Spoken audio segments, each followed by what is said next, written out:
Millennium Sports presents Mansfield Legacy 6A Region 1 Division 1 by-district championship baseball as they meet the Byron Nelson Bobcats. Tonight's game is brought to you by JJ's Casino Parties of DFW, Carly and Paige Everett, State Farm Agent Earl Wood of Fort Worth, Misero Mexican Restaurant of Southlake, 10 Gauge Ridge Roofing of Mansfield and Cody Durham, Alliance Pest Control of Fort Worth, author James C. Bivens' book, Walking Through the Valley of Grief, available now on Amazon. Now, let's join John Frow and Brenden Snow at the ballpark.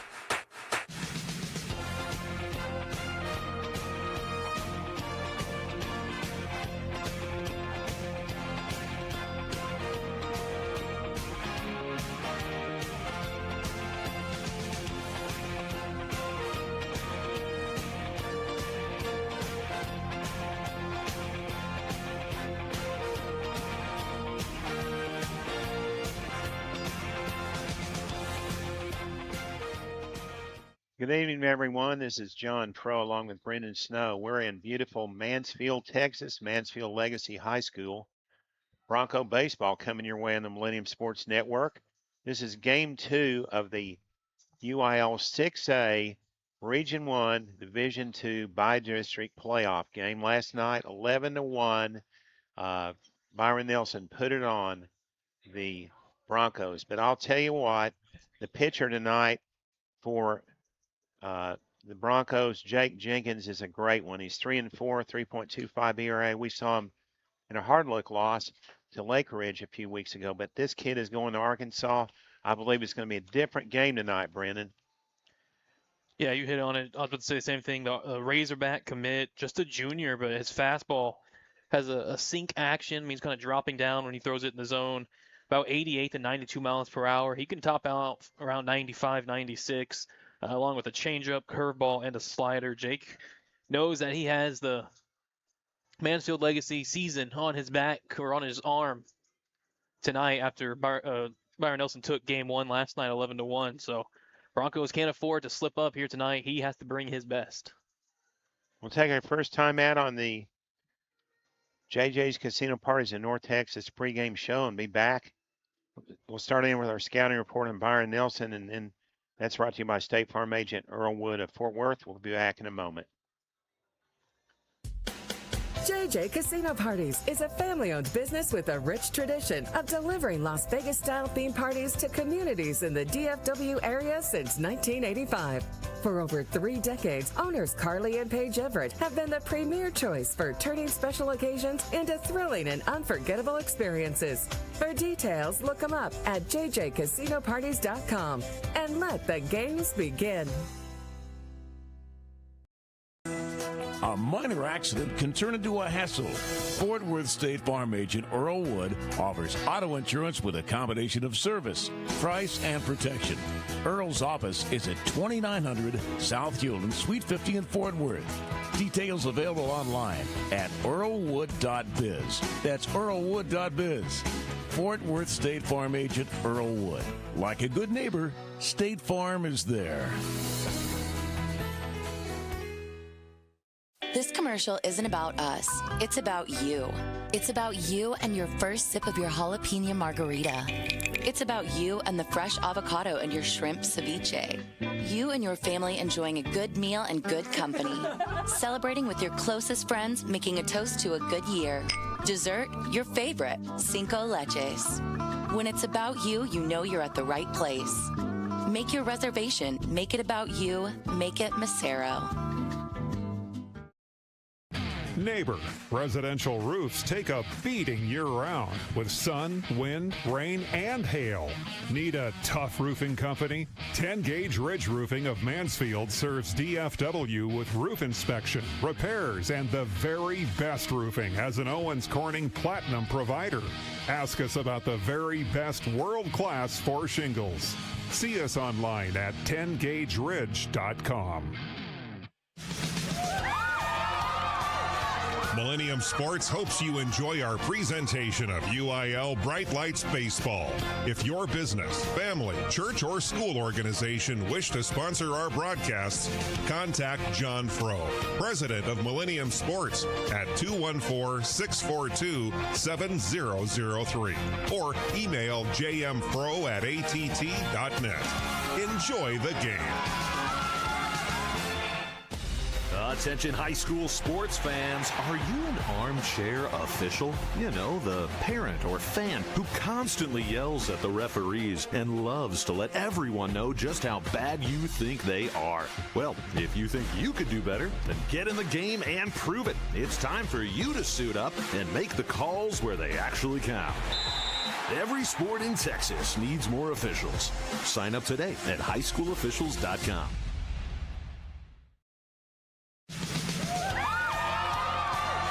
Millennium Sports hopes you enjoy our presentation of UIL Bright Lights Baseball. If your business, family, church, or school organization wish to sponsor our broadcasts, contact John Frow, president of Millennium Sports, at 214-642-7003 or email jmfro@att.net. Enjoy the game.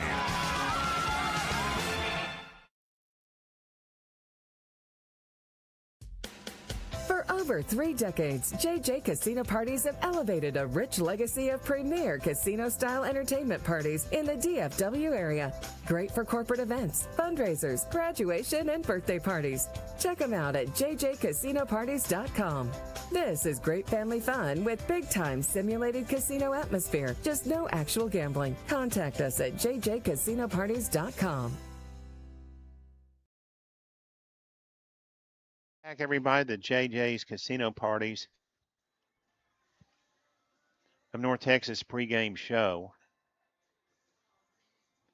This is John Frow. We're gonna have an analysis of Byron Nelson. We'll talk about last night. As usual, Coach Mike Killian did not give us his lineup card till 10 seconds ago, but we do know a lot about Byron Nelson. We know what they did last night. Tell us about him, Brenden. Well, yeah, the Bobcats took care of business last night at home. An 11-1 victory over Mansfield Legacy. 11 runs and 11 hits for the Bobcats. We're only giving up 1 run and 3 hits on defense. And offensively, they were led by, who was also the winning pitcher, Kinson Booth. He had 3 extra base hits, 2 doubles and a triple, 2 RBIs, 4 runs scored on the night for Byron Nelson yesterday. And he also pitched 5 innings. Gave up 1 run on 3 hits, struck out 9 batters, and walked 2. A senior cleanup hitting third baseman Colton Smith had a couple of RBIs, and he was 2 for 2. Just about everyone in this Byron Nelson lineup got involved. On the offensive side, Reed Williams, left-handed hitting left fielder who bats 6, had a 2 RBI double in that 6-run 4th inning for the Bobcats yesterday. And then even when they pinched hit late with sophomore catcher Brenden Arata, he had an RBI double in a pinch hit situation. So Byron Nelson showed a lot of batters yesterday with the ability to hit the ball, get on. They only used the 1 pitcher, Kinson Booth, who in the 5 innings only faced 20 total batters. Well, it was a run rule win. There's 10 runs within 5 innings, and they call the game. Yeah, that's what we call a good efficient night, though. Only threw 74 pitches. Did Kinson, and he's out playing second base here tonight, where he often plays when he's not pitching, and still hitting second in the lineup. Byron Nelson using the exact same lineup from last night. They just swapped out the pitcher with last night. Kinson Booth was on the mound. Tonight it's the sophomore Carlo Ruiz. Carlo, one of those late. Do we have anything early in this season? We did have some stats from a while back. Do we have anything about Carlo? No, he was. I think he was brought up. Yeah, wasn't he, from JV? Yep. So he will be a starter, a sophomore for Byron Nelson, led by head coach. We've already mentioned Mike Killian, but in his 16th year over at Byron Nelson, over 270 career wins. He coaches, or his coaches are Richie Trotter at first and Greg Garcia over at third base. All right, that's a look at Byron Nelson. We'll have a look at Mansfield Legacy Broncos, brought to you by State Farm agent Earl Wood after this. When faced with a life cycle event such as getting married, having a baby, buying a home or car, planning for retirement, or planning for college, Fort Worth State Farm agent Earl Wood has products and knowledge to help. Earl's office is at 2900 South Hewland, Suite 50 in Fort Worth. Details online at earlwood.biz. That's earlwood.biz. State Farm is for life. This commercial isn't about us. It's about you. It's about you and your first sip of your jalapeno margarita. It's about you and the fresh avocado and your shrimp ceviche. You and your family enjoying a good meal and good company. Celebrating with your closest friends, making a toast to a good year. Dessert, your favorite, Cinco Leches. When it's about you, you know you're at the right place. Make your reservation. Make it about you. Make it Macero.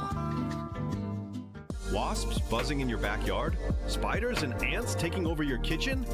Rodents planning a housewarming party in your attic? Not on our watch. Alliance Pest keeps pests out and your home safe.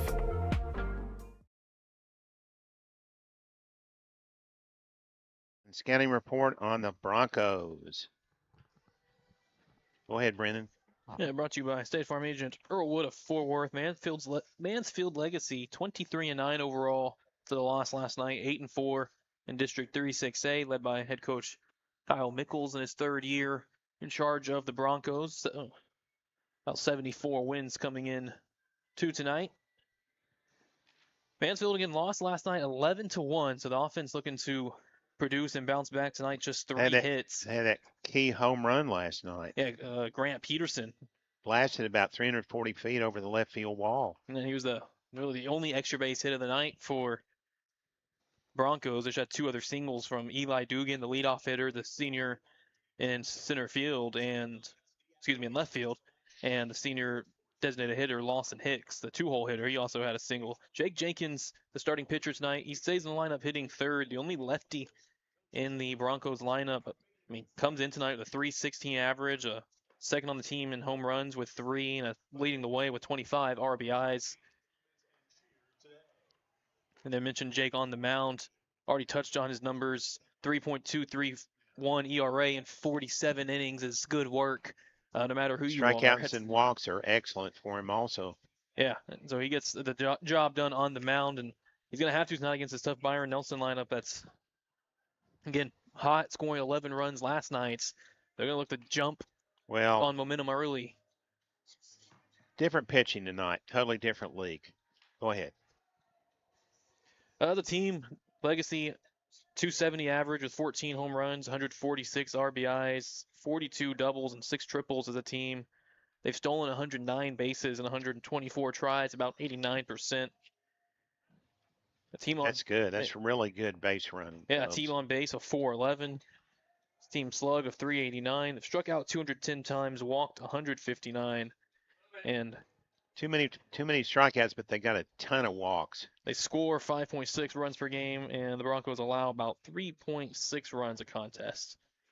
Oh, and Kyle Mickles coaches third base, and Doug Dancer is the first base coach. That's it on the Broncos. We'll have more of the JJ's Casino Parties in North Texas pregame show. Starting lineups in a moment. For over 3 decades, JJ Casino Parties have elevated a rich legacy of premier casino-style entertainment parties in the DFW area. Great for corporate events, fundraisers, graduation, and birthday parties. Check them out at jjcasinoparties.com. This is great family fun with big-time simulated casino atmosphere, just no actual gambling. Contact us at jjcasinoparties.com. Fort Worth State Farm agent Earl Wood offers the State Farm Steer Clear Young Drivers Program. The Steer Clear Awareness Program is for drivers under the age of 25 and is designed to reinforce the fundamentals of driving. You can contact Earl Woods in Fort Worth at 817-922-9300. Details available online at earlwood.biz. That's earlwood.biz. State Farm is for life. At 10 Gauge Ridge Roofing, it's more than a roof. It's a promise. Located in nearby Mansfield, we offer $500 off for new Class 4 shingles, such as Owens Corning Platinum. Let our experts give you a complimentary roof inspection and $50 off on repairs. Call Cody Durham at 817-470-7471 or check us out online at 10gaugeridge.com. For over And back to JJ's Casino Party of North Texas pregame show. And now it's time to go through starting lineups for both teams.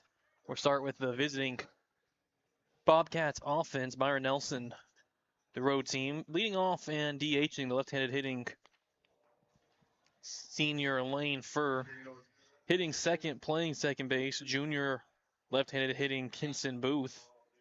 Playing short, hitting third, the junior Sebastian Castillo. Batting cleanup, third baseman Colton Smith. Hitting fifth, senior out in right field Caleb Ramirez. Batting sixth, the left-handed hitting Reed Williams, the junior plays left. Hitting seventh, junior Hunter Robinson over at first base. Kason Berger, the catcher, hitting eighth. He's a sophomore. And batting ninth, junior center fielder Hayden Kaler. Again, Carlo Ruiz, the sophomore pitcher, on the mound for Byron Nelson. And for Mansfield Legacy, the Broncos lineup starts with senior Eli Dugan batting leadoff and playing left field. Lawson Hicks, the senior, bats second and DHs. Batting third, junior Jake Jenkins, he's on the mound as the pitcher. Batting cleanup in the four-hole, senior catcher Carson Cox, followed by Corbin McDaniel hitting fifth, the junior out in right field. Hitting sixth, playing the hot corner at third base, the junior Grant Peterson. Batting seventh, senior second baseman Landon Boyer. The 8 holes handled by Ethan Weaver, the sophomore, over at shortstop, and Kason Salon, a sophomore out in center field, batting ninth, and sophomore Caden Connor playing first base and being DH'd 4. Back in 2022 Legacy, we see it on the sign out there, Brenden. Tell us what Legacy did in 22. That was just the year before Kyle Mickelson came. Yeah, they were state semifinalists right there on the board. I remember that team seeing them. I was trying to remember what year it was, and I remember now the sign. I saw that team play over Dallas Baptist. They were dynamite. So, hey, it didn't work out last night. The kids did not play well, I'm going to be honest. The pitching was not good. It's going to be a new game tonight. This team is an excellent team. They didn't play up to their capabilities last night, but they're home. That's the big difference. When you go on the road with 5 players that are underclassmen, it's tough in the playoffs. Yeah, I expect the Broncos faithful to fill out here tonight. They've traveled well last night, even on that long drive out to Trophy Club. But actually, I'm getting into keys to victory. This brought to you by JJ's Casino Parties in North Texas. Brenden, we saw, and I'm bragging about him, but we saw some great pitching a couple of weeks ago. He lost the game 2-1, but Jake Jenkins had a hard luck loss against Lake Ridge, who, by the way, lost to Keller last night. They're playing him again, I believe, tonight. But the pitching will improve, I believe. And I just think when you go home, you have your home crowd, you're not on the road. And by the way, it's about a mile walk to get into the Byron Nelson Stadium. Everything's under construction over there. It's torn up like crazy. It's a mess. So being home here, I told Coach Kyle Mickles, your country boy team's going to teach these city boys something at this game. He said, no, we're not country boys, John. I said, well, I think you are. He's a great coach. Golly. Love working with Kyle Mickles. And again, how familiar is he with District 4, 6A? And Byron Nelson already coached at Timber Creek for about 3 seasons. That's just a couple of years ago. So already very familiar with this opponent, knows Mike Killian pretty well. Yeah, I know Coach Wells over there pretty well. We know him also at Timber Creek. Well, anything else you want to say about this game, Brenden?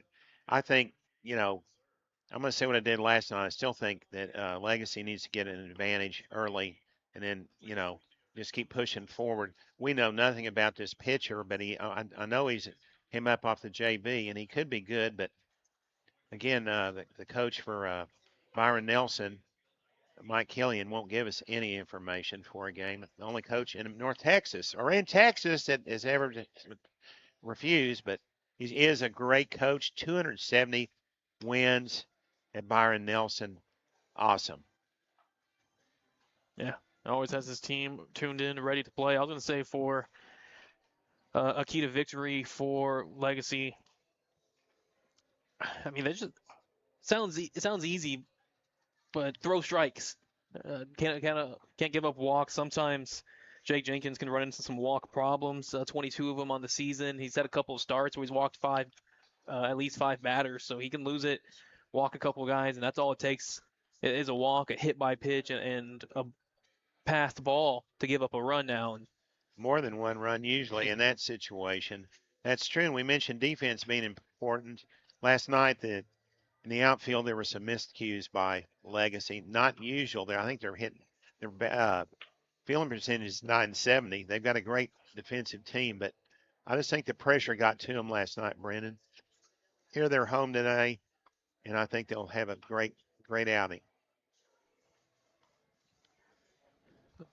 I agree, and that is our keys to victories brought to you by JJ Casino Parties of North Texas. We'll take another timeout in the JJ Casino's pregame show, and when we return, we'll have our national anthem, talk about the umpires, the weather, and get ready for first pitch back on Millennium Sports Network after this. This commercial isn't about us. It's about you. It's about you and your first sip of your jalapeno margarita. It's about you and the fresh avocado and your shrimp ceviche. You and your family enjoying a good meal and good company. Celebrating with your closest friends, making a toast to a good year. Dessert, your favorite, Cinco Leches. When it's about you, you know you're at the right place. Make your reservation. Make it about you. Make it Macero.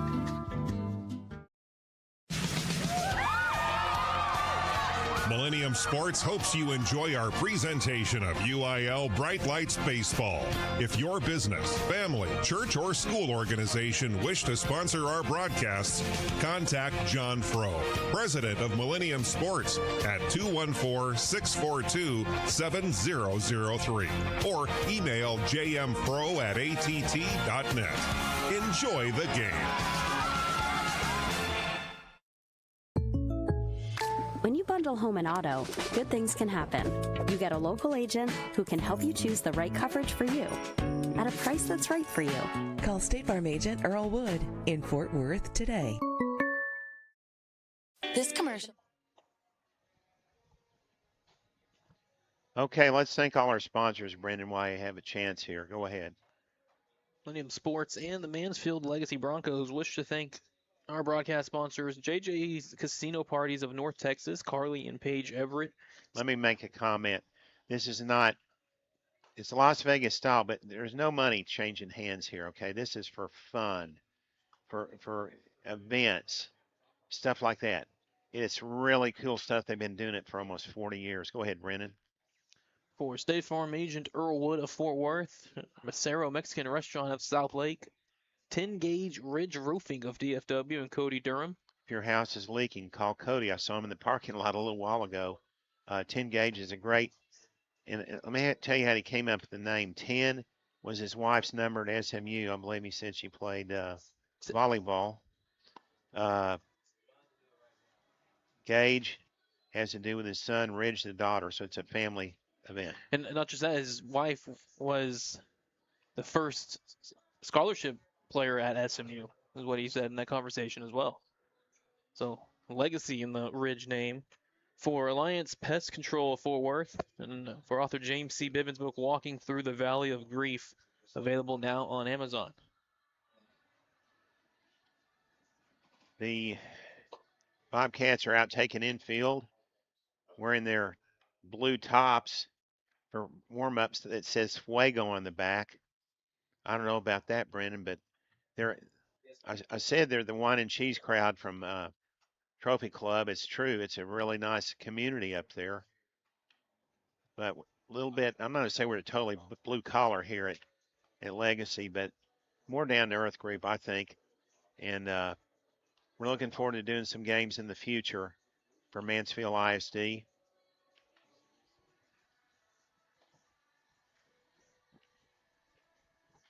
We have such nice facilities out here.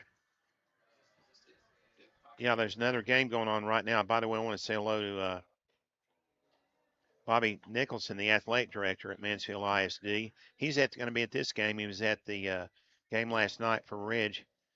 What about Ridge and Mansfield tonight, Brenden? What's cooking elsewhere in Mansfield ISD tonight in the playoffs baseball? Well, last night Mansfield beat US Trinity 5-3 to take game 1 in that bi-district matchup. They're not scheduled to play today, but they are scheduled for tomorrow night at 7 and then Saturday at 1, which we know could likely turn into a doubleheader Saturday with how weather could turn out tomorrow. Folks, they're not playing baseball tomorrow.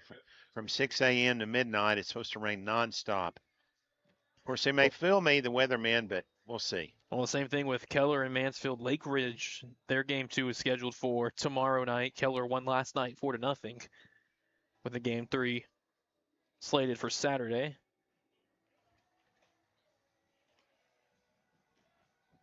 And some other games looking at, we have pitch counter. Okay, I'm John Frow, Millennium Sports. And down in 5A, we have Aledo and Denton Ryan in Region 1.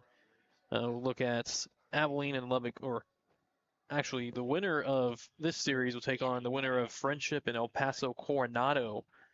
And Friendship won game 1 of that series. Actually, Friendship won both. They will play 2 games today. Friendship defeated Coronado 13-2 and 4-2. So Lubbock Friendship advances, and the winner of this series will take on the Tigers from Lubbock. And other games looking at Prosper and Flower Mound Marcus in Division II, Region 1, and Arlington High and Richardson Pierce. Teams that normally come around later in the bracket. Aledo and Keller, let's check into those. Aledo's 5A, Keller 6A. Yeah, Aledo and Denton Ryan supposed to start their game 1 at 7 o'clock here in a few minutes. Their game 2 tomorrow night at 7 and game 3 at noon on Saturday. All those games at Northwest Field. All these games, of course, will be played on artificial surfaces this week. And going with the home cooking theme about this game, the concession stand here has provided us with some delicious Mansfield Legacy chili and cheese. They're going to send us some later during the game. By the way, Rick Snow just joined us, third member of our team. He drove in. Hello, Rick. We also have Midland. They wrapped up their series, beat El Paso Eastwood already in 2 games. And so Midland awaits the winner of Fort Worth Boswell and Southlake Carroll. Carroll won game 1 last night in 8 innings, 2-0. AJ Bonnet, sophomore, went all 8 innings for the Dragons. Again, their game 2 not scheduled today. That's all for tomorrow and Saturday.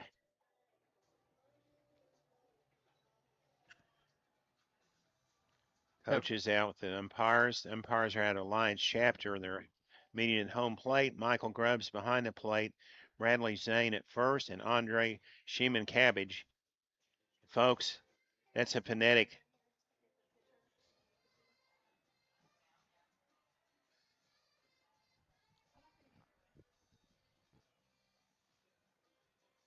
Cabbage.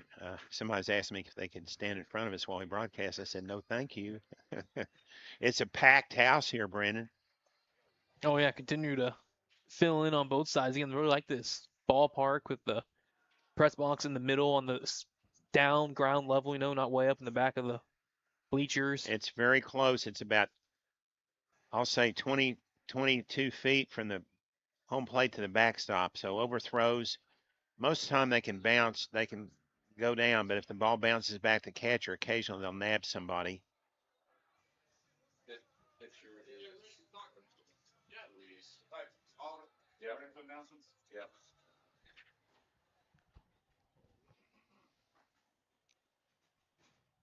We're getting ready for our pregame introductions. Good evening. Welcome to this baseball game between the Legacy Broncos and the Byron Nelson Bobcats.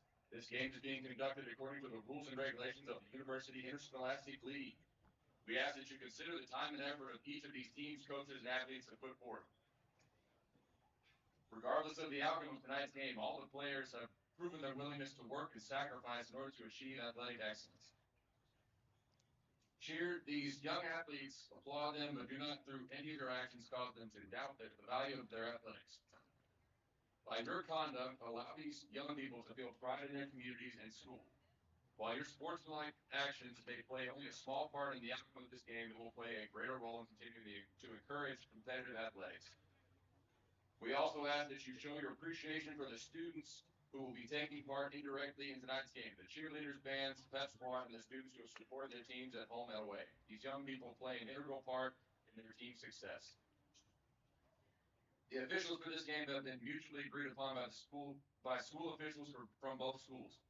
Their role is not unlike those of players, coaches, teachers, and school admin. Without them, this game would not be possible. Their knowledge and application of the rules are a result of annual testing, years of study, and continual participation in clinics that further refine the understanding of the game. We ask you as students, parents, and citizens to demonstrate the kind of respect for these officials you would extend to any dedicated person in a position of responsibility. This means that you as a fan should not criticize the players of either team, should not boo the officials, should not have alcoholic beverages on public school grounds since it is a violation of state law, should be courteous to the visiting fans, should cheer for your team, and should show respect for injured players on both teams. This Game 2 matchup features the Legacy Broncos and the Byron Nelson Bobcats. Now for tonight's starting lineup. Starting lineups. First for the visiting Bobcats, leading off and designated hitter, number 2, Lane Furr.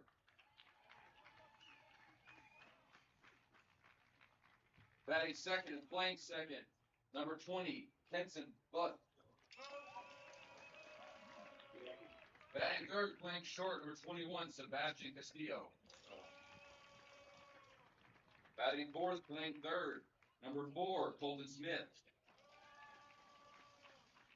Batting fifth, playing right, number 15, Caleb Ramirez. Batting sixth, playing left, number 1, Reed Williams. Batting seventh, playing first, number 25, Hunter Robinson. Batting eighth, catching, number 23, Kason Berger. Batting ninth, playing center, number 6, Hayden Kaler. Reserve players for the Bobcats tonight, there's a lot. Number 3, Ashton Baring. Number 5, Reed Tennyson. Number 7, Jackson Devers. Number 8, Parker Simpson. Number 9, Rebel Qualls. Number 10, Will Brotherson. Number 11, Cooper Hall. Number 12, Sebastian Torres. Number 13, Bryce Wisely. Number 14, Ben Akers. Number 16, Ashton Elder. Also number 16, Carla Ruiz. Number 17, Sawyer Werman. Number 18, Brenden Arata. Number 19, Aiden Saraceno. Number 22, Caleb Lyons. Number 24, Robert Bingaman.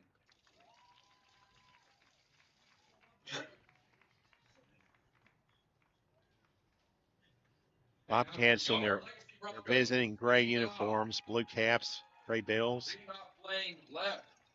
blue numbers. Bobcats. At second, number 12, the DH, Lawson Hicks. Batting third, number 22, the pitcher, Jake Jenkins. Batting fourth, number 5, playing catcher, Carson Cox. Broncos in home wide with the red trim and red caps. Batting sixth, number 4, playing third, Grant Peterson. Batting seventh, playing second, number 1, Landon Boyer. Every player for Byron Nelson has their hair dyed blonde, Brenden. Yeah, that includes Coach Mike Killian. Just like South Lake Carroll's the one that started that in the day. To give credit to Larry Buchanan. Playing center, Kason Salad. It's for your time with me, Brenden. They've been doing this for a long time. Reserve players tonight are number 2, Miguel Quintana. Number 3, Jackson Sant. Number 6, Caden Beal. Number 10, Easton Wood. Number 11, Jason Griffin. Number 13, Mason McConnell. Number 14, Trent Hammond. Number 16, Cade Connor. Number 17, Jeffrey Brown. Number 18, Bradley Lewis. Number 20, Reed Blanton. Number 21, Knox Schroeder. And number 22. Oh, no, Jake changed his fishing. 61 degrees at game time, 15-mile-an-hour wind, but the flag's not really moving in the outfield. It will go down, though, to about 62. And now our national anthem.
One other factor in tonight's game, the boundaries on each baseline are pretty bold, but when you get beyond the cut of the infield and the outfield grass, it comes in tight. So if a player is running full speed from the side, Brenden, they could crash into the fence in right field and left field definitely line. Run out of room to roam in foul territory quick, angling into the corner. And it's so different compared to the Byron Nelson, which has a lot of runway.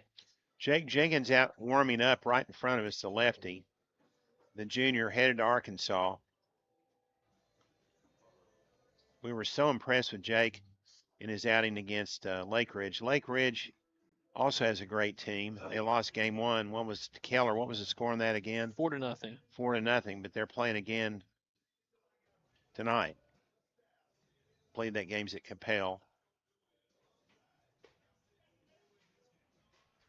And that game against Lake Ridge, Jake Jenkins went 6 innings, just 4 hits to 2 runs, 12 strikeouts, and walked a pair of batters. Were all those runs earned, though, in that game? I can't remember. It just 1 inning, and the rest of the time he totally shut down Lake Ridge. Had a couple of complete games this year, and really his last 2 games against Lake Ridge and Crowley have been 2 of his best outings. Allowing just He's 2 got total low runs. 90s right on the fastball. Yeah, low to mid and get up 90, 88 to about 93, top out around 95. Now it's getting up there. That's according to Coach Mickles. Leading off is Lane Furr. What did he do last night, Brenden? It was 1 for 3 with a walk and a triple. A run scored. Comes in from the left side. Rick Garcia coaches third base for Nelson and Richie Trotter at first. First pitch of ball game, lefty to lefty. Just missed low and away, ball 1. Feel like we're really close to pitch here because it's only about 20 feet behind home plate. The second pitch hit hard but foul down the third baseline. Doesn't it seem like we're right in the middle of the action, Brenden? Yeah, it seems like the pitch is coming right at us. Outfield straight away and deep. The 1-1 coming from junior Jake Jenkins. Now stepping out, Lane Furr. Little mind game going on there. Furr had a lot of foul balls when he was batting last night. You remember that, Brenden? Yeah, his first at bat of the game. Curveball on the inside corner. No, says plate umpire Michael Grubbs. 3-1 counts.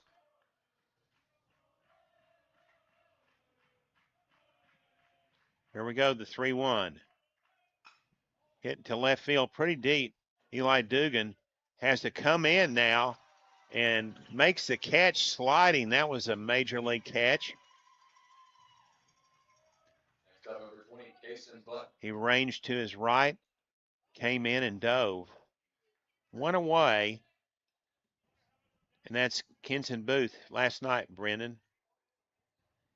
He was 3 for 4, 2 doubles, a triple, and 4 runs scored. A pair of RBIs. Steps in with 1 out. Strike 1 on the inside edge. Sebastian Castillo, the great shortstop for Byron Nelson, on deck.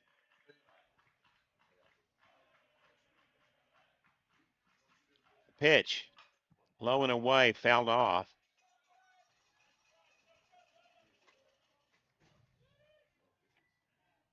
Nothing and 2 to Kenson Booth. Outfield straight away and pretty darn deep. Infield back deep also, all the way around. The pitch. Hit deep into center field, racing to his right, Kelson Salad. And coming over, though, was that Eli Dugan that made that catch, Yep. Brenden? Yeah, Eli came in there from left field. Has the 2 first outs recorded. Sebastian Castillo coming up, the junior. Last night, Sebastian was 1 for 1 with a pair of walks and 2 runs scored. He is a dangerous threat from the right side. Jake Jenkins brings it up and in, pushes him back. Ball 1. Colton Smith cleanup on deck. 2 outs, nobody on. Scoreless, top of the first. The pitch. Outside, low and away. And Sebastian Castillo saw 3 ball counts in all 3 of his at-bats last night. A great eye. They're keeping the ball away from him. Here comes the curveball. This one's good outside in. You don't want to give. We know a lot about Sebastian. We've seen him the last 3 years. He started as a freshman for Nelson. He's a power hitter. The pitch, swing and a miss at a fastball tailing away from the lefty to the right-hander.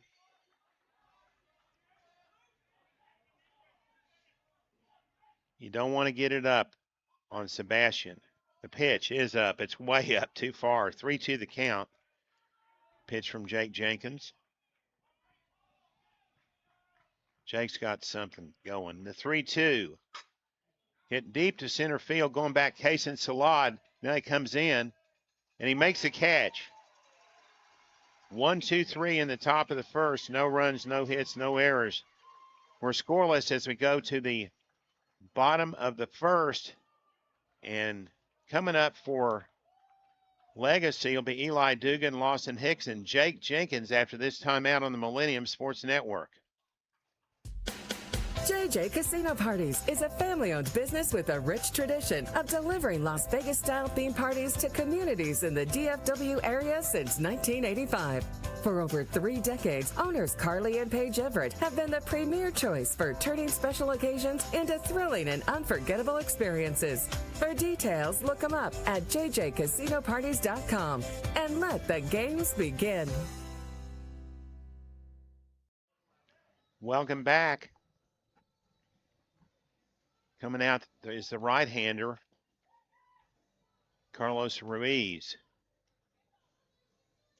Didn't we see Ruiz pitch against Keller, Brenden?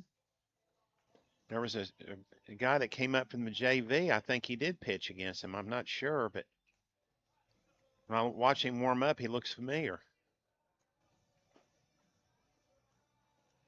We shall see.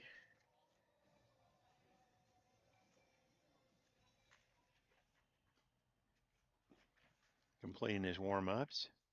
Right-hander. He did pitch against that start against in that game against Keller. How many innings did he go? He went 2 1/3. Yeah. This is a chance right here 3 strikeouts for Legacy to take advantage of an inexperienced pitcher and maybe played a run or two to get the lead. He wasn't too bad, Ruiz, as I remember, but he didn't last long. Third inning, the wheels came off. And here we go, coming up, Eli Dugan. Last night, 1 for 3, stolen base, but he got picked off. He prefers to forget that. Eli, the senior left fielder, hitting .327, a homer and 10 RBIs. Coaching third base, Kyle Mickles. At first, Doug Dancer for Legacy. Kyle Mickles just shook hand with the first baseman for Nelson, Colton Smith. We're ready to go. From the stretch, the pitch. Low and away. Now, you hear that noise, Brenden? They're rowdy here at Legacy. We didn't have I think they're probably football players. They weren't at the game last night. They're here tonight. The second pitch swung on and strike one, make it. They missed those guys last night. Yeah, it was a one-sided fanfare for Byron student section. Although Legacy had a ton of Yep. parents and others, the 1-1 pitch slapped up the middle. Diving, coming up with it. Castillo, the throw to first, no good. That's a base hit. Mm-hmm. Eli Dugan really hustled down there. And Eli's got wheels, 23 of 26 stolen bases. Here comes Lawson Hicks, the senior DH, hitting .322 with 7 RBIs. 1 of 3 last night, struck out twice, had a sac bunt. That's what I said, Brenden. I think Legacy can take advantage here. Great stop by the shortstop, Sebastian Castillo. Ranged to his left, laid out, and knocked the ball down. Actually, it came up in his glove, but couldn't get enough mustard on the ball to throw at Dugan at first. Yeah, and Eli had a single to lead off the game last night, and that's when he then subsequently stole second and was picked off.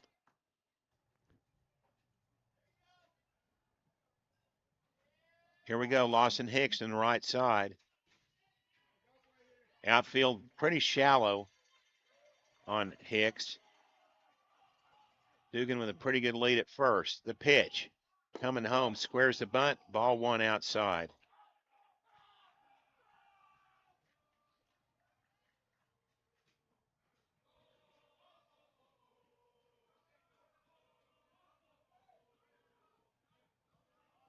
At the belt, Carlos Ruiz moved to first, almost threw it away as Eli Dugan back in safely. Jake Jenkins on deck. We're in the bottom of the first, scoreless. Stretch by Carlos Ruiz. Brings it home. The bunt goes awry. Lawson Hicks squared around before the ball even came out of the hand of the pitcher, Carlos Ruiz, but couldn't connect. Third baseman Colton Smith in tight. First baseman Hunter Robinson back deep because he's holding Eli Dugan at first. 1-1 the count. Moved to first. Ruiz has a pretty good snap throw over there, Brenden. Yeah, that was the key. You mentioned Eli close with 23 stolen bases, so he's definitely in the mind of Carlos Ruiz. 1-1 the count. Squaring the bunt again. Lawson Hicks. The pitch home. Slap bunt down the third baseline, foul. Slap bunt, that's made famous in softball. You square up like you're going to bunt. The last second you pull back the bat and hit away. Yeah, especially once you bring that third baseman way in tight. Count remains, well, actually now it's 1-2 to Lawson. He's ready. Bat cocked behind his right ear. Ruiz really watching the runner at first. Here's the pitch coming. A little bit high, close to a strike. Jake Jenkins is on deck. I tell you, Legacy looks really sharp in these white uniforms with red trim and red caps.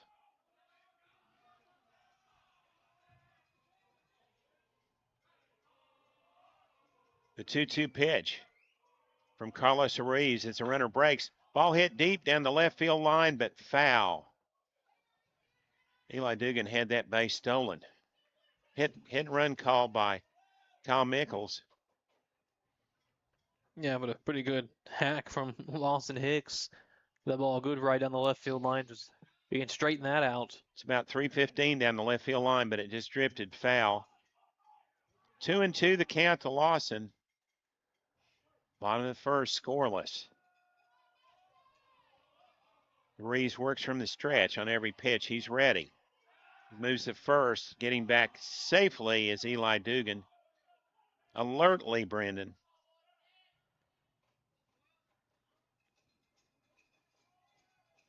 It just has a different feel, this game tonight already, Brenden. It's just, here's a 2-2 coming. Up high, popped up. Going back, the catcher, Kaysenberger, makes the catch. One gone, and here's Jake Jenkins, 0 for 1 last night with a strikeout and a walk. Having a great year at the plate, 316, 3 home runs, 25 RBIs. From the left side. Got to visit with Jake before the game. Heading to Arkansas next year. On the mound, Carlos Ruiz moves again. There's an old moniker by John Frow, yours truly. If you throw over there more than a couple of times, you're going to throw it wild. Yeah, I've already counted 4 times in the inning. Ruiz is due for an overthrow. At the belt. Brings it. Swung on and fouled off the end of the bat. Down third base side by Jake Jenkins. Also on talking about Jake going to Arkansas, but he was a 2-year starter at quarterback for the football team before giving that up this past year to focus on baseball. Ready for the 0-1. Carson Cox on deck. Ruiz offering. Hit hard on the ground. Down low. Taken by Castillo to first to double up the runner. L6 and then 6-2-3. Double play. So no runs, 1 hit, no errors, and nobody left on base. After 1 complete, we're scoreless. We'll have more Millennium Sports presentation of UIL 6A Region 1 Division 1 by-district baseball after this. A minor accident can turn into a hassle. Fort Worth State Farm agent Earl Wood offers auto insurance with a combination of service, price, and protection. Earl's office is at 2900 South Hewland, Suite 50 in Fort Worth. Details available online at earlwood.biz. That's earlwood.biz. Fort Worth State Farm agent Earl Wood. Like a good neighbor, State Farm is there.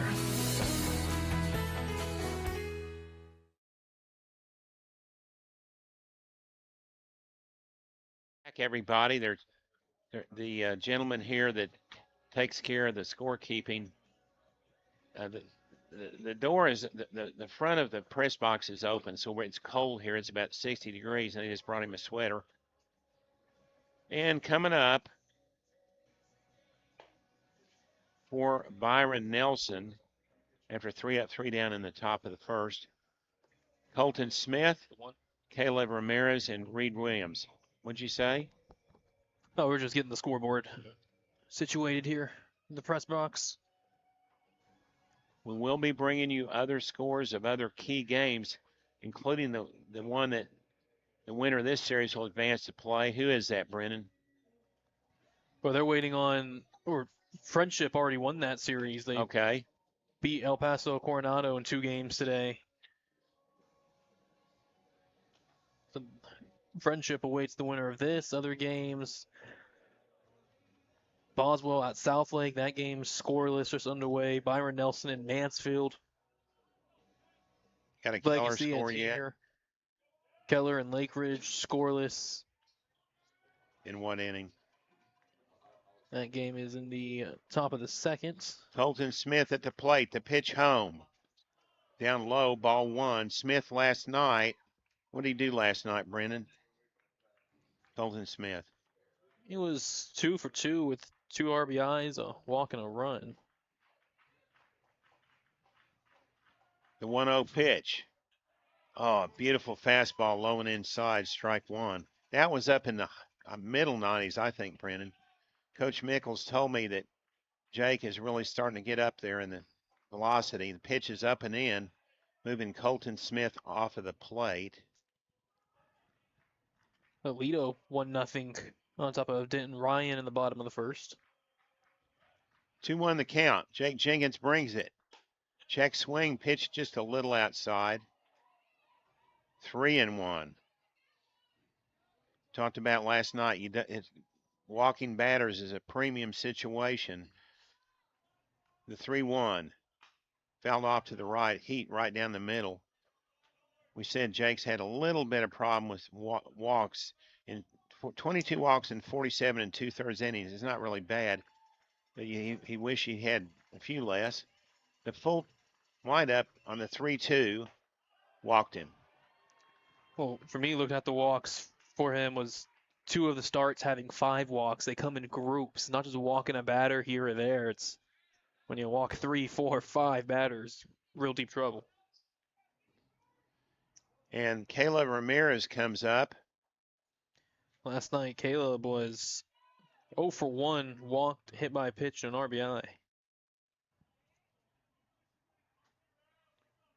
We don't have batting stats for Byron Nelson because Coach Killian won't give them to us. But Caleb Ramirez is ready and moved to first by Jake. He stepped off and just flipped it over there.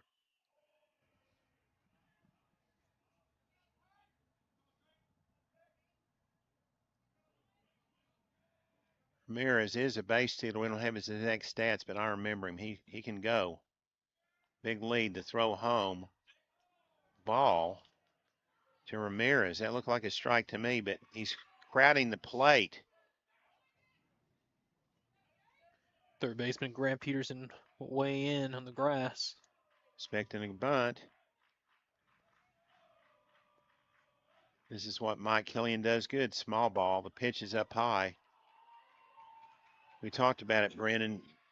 Know Mike Killian, and it's a huge part of his game. He's a master of using the bunt and the steal and different things, with small ball maneuvers, they call them. Big lead at first, huge for Colton Smith. Throw home is up and away.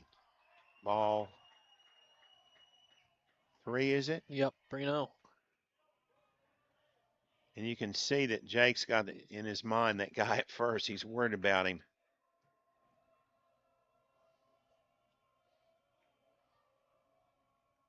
Caleb steps out, looks toward third base to Greg Garcia at the belt. The lefty, Jake Jenkins. Here it comes. Oh, my man. Brenden, tell me what was wrong with that pitch. It's ball 4. I didn't see it. Looked like it was just a little up on the more diminutive Caleb Ramirez. And that brings Kyle Mickles out to set the defense, get everybody together. And it's interesting, the base coaches for Nelson huddle with the offensive players and down the third baseline.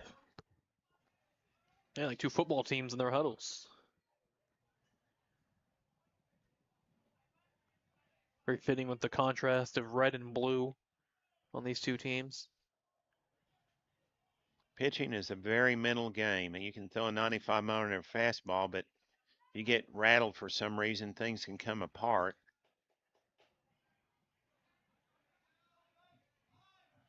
Now everybody's got to run back where they were. I'm not used to seeing the umpires allow that, but they did. Now the Alliance chapter at the plate. Reed Williams, what did you do last night, Brenden, for the left side? He had a good game, 2 for 3 with a double and 3 RBIs. On the left side against the lefty. No outs. In the second, good bunt down the third baseline, picked up, and great play by Grant Peterson. Sacrifice bunt as the runners move up.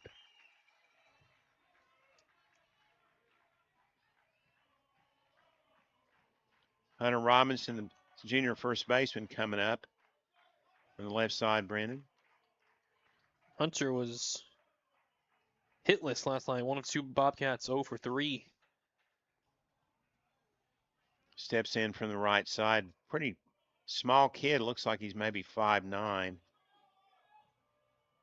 Usually first basemen are really big, but he's diminutive. Runners on second and third with one out in the bottom of the second. The pitch by Jake. Popped up to the right. Being chased in foul territory by Cade Connor. Makes the catch.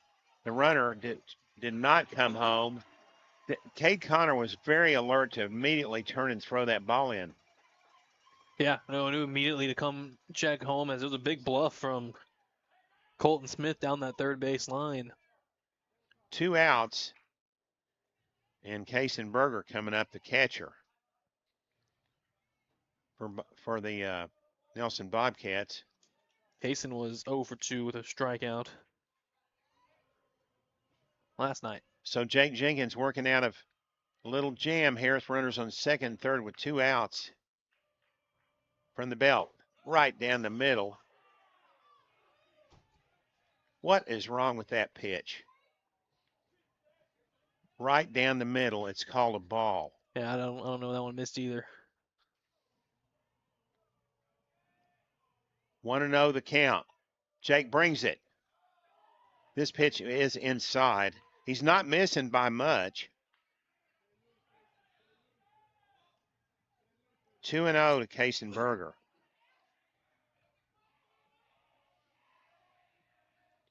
Infield pretty tight. The pitch. Up high, ball 3. And that's the thing, when you don't get the calls right, sometimes pitchers get a little upset and they lose their equilibrium. It's 3-0 now. The 8-hole hitter, sophomore catcher, Kaysen-Berger for Nelson. Jake set, looks at second, comes home. Ball 4.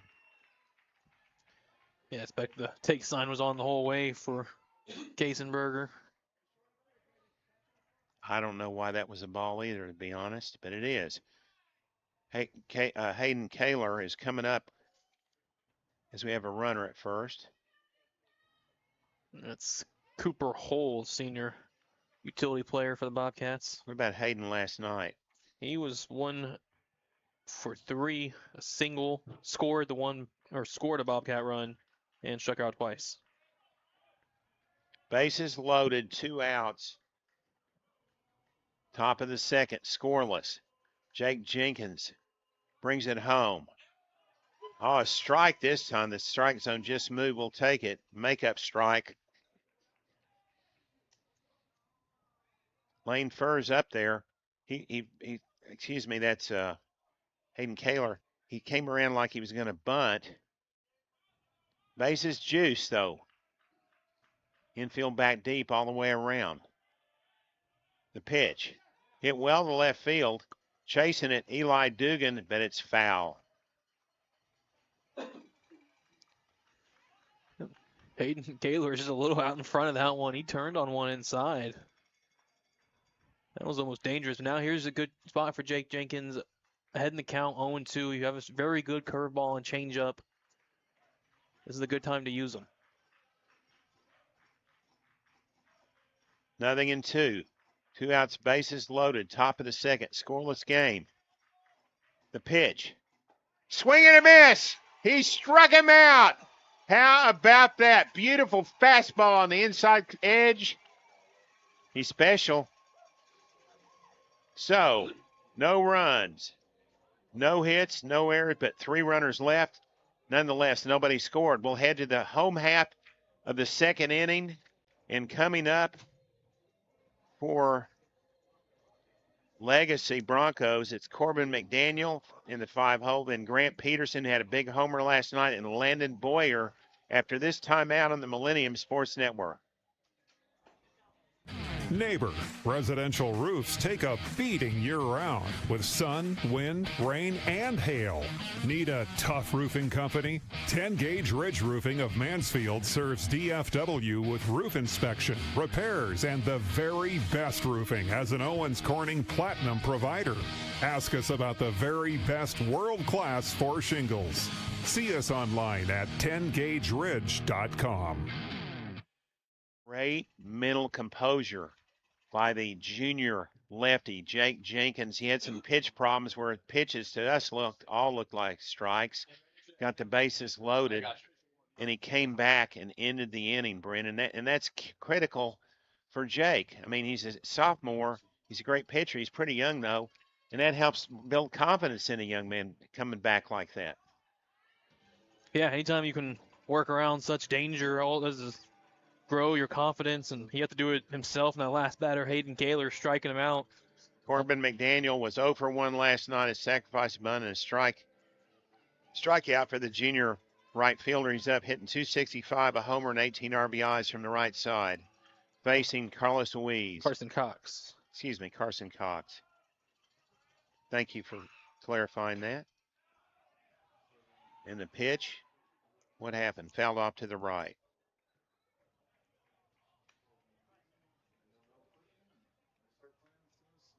Carson, he had 500 on base percentage. Second pitch is low. 1-1 the count goes.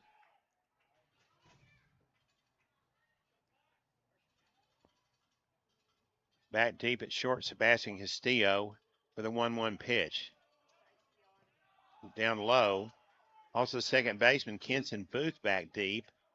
In fact, the whole infield, first baseman Hunter Robinson deep. Yeah. Colton Smith at third. They respect the bat of Carson Cox. The 2-1 pitch, low and away in the dirt. Ball 3.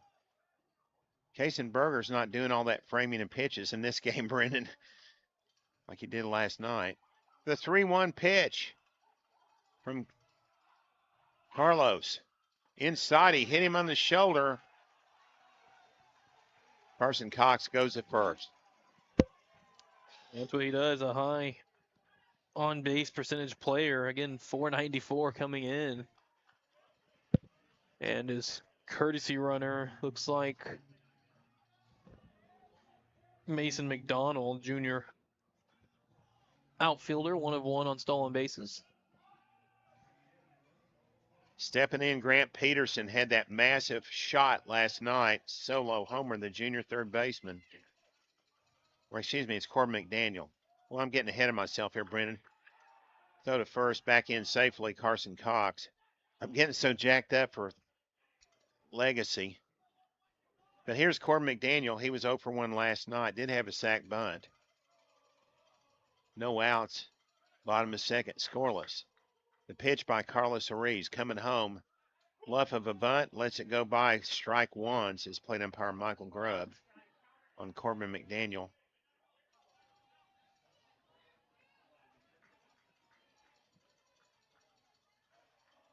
Grant Peterson on deck. The 0-1 pitch. Lays it down beautifully out in front of home plate. The throw to first just in time from Carlos Ruiz, and the sac bunt works. Carson Cox at second. So here we go. Grant Peterson coming up. I was bragging about his home run last night. With the runner at second, just a simple single would come in handy. Yeah, an opportunity that Mansfield Legacy didn't get a lot of chances at last night, just having a runner in scoring position and a couple of at-bats. Game 3 will be Saturday, allegedly. Maybe 11:30 start if we get there. It's supposed to rain from 6 a.m. to midnight tomorrow.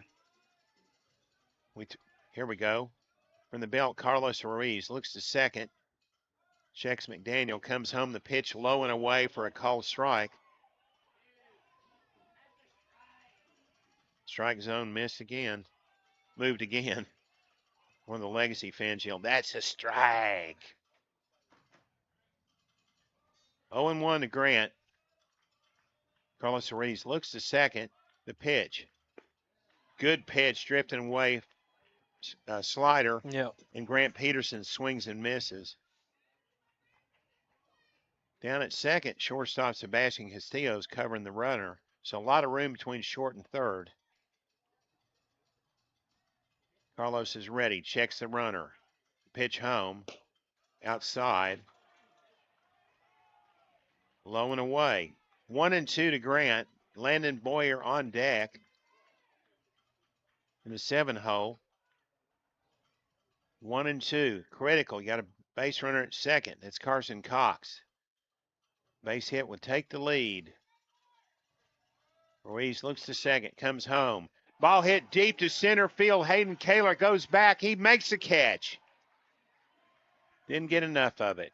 Moved over to his right about 20 steps. That brings up Landon Boyer, hitting 283 on the year. Last night, 0 for 2 with a strikeout. And bottom of the first inning, Keller up 2-0 on Lake Ridge. Landon Boyer from the right side. Again, a runner at second with 2 outs. Bottom of the second, scoreless for Legacy. Pitch. Outside corner at the knees, strike 1.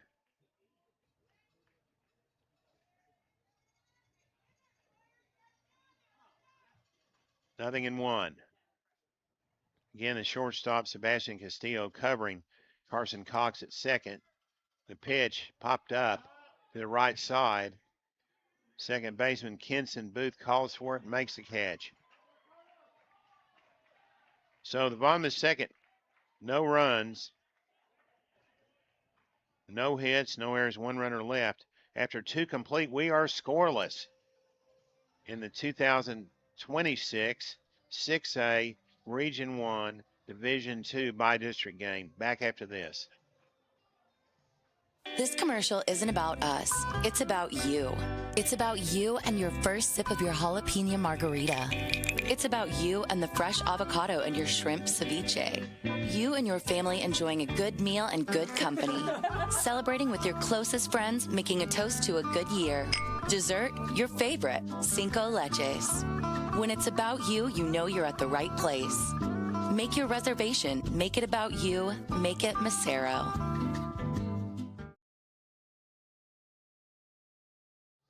Out warming up, Jake Jenkins.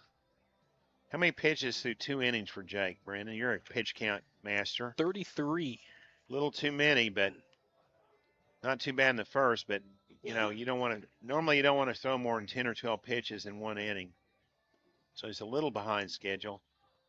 He's had a problem with a couple of walks. 3 walks in the second inning. As you said, sometimes the walks come in clusters for Jake Jenkins. Yeah, and that's going to work against that pitch count as well. That's 4 pitches per walk at least. Now, coming up is Lane Furr. I tried to bring him up last inning. He lined out to left fielder Eli Dugan in the first. Jake from the left side. Kicks and deals. Beautiful pitch outside at the knees. Strike 1. All smoke. Kenson Booth on deck, and then Sebastian Castillo. 1, 2, 3 in the top of the third for Byron. The ball hit on 2 hops to second baseman Ethan Reaver, and he retires Lane Furr. 1 gone.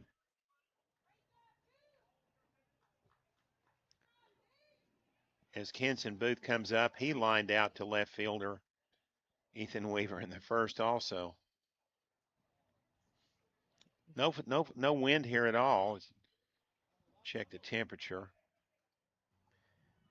Ethan Weaver, who Coach Mickles raved on as a high IQ baseball player, forced himself in the lineup. The 63-degree pitch just misses outside.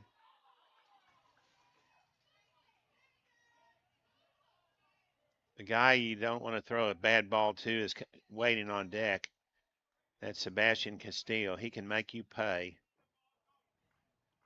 But so far, they retired him. Here's the pitch, the 0-1. Outside edge for a strike. There's a strike zone move, but to our advantage. Nothing in 2 to Kenson Booth. And Kenson steps out and practice swings every pitch. Well, Jake is ready, and here he comes. Strike 2. Jake is ready. The minute the hitter comes in the box, he's in his delivery. This time he's waiting. Kicks and deals. Curveball hit right up the middle for a base hit. Nice pitch, but a great hit by Kenson Booth. I'm always really impressed with Kenson Booth's hitting. A 1-2 waiting on a curveball and just sending it right back to the pitcher. He had 3 hits last night. Sebastian Castillo coming up.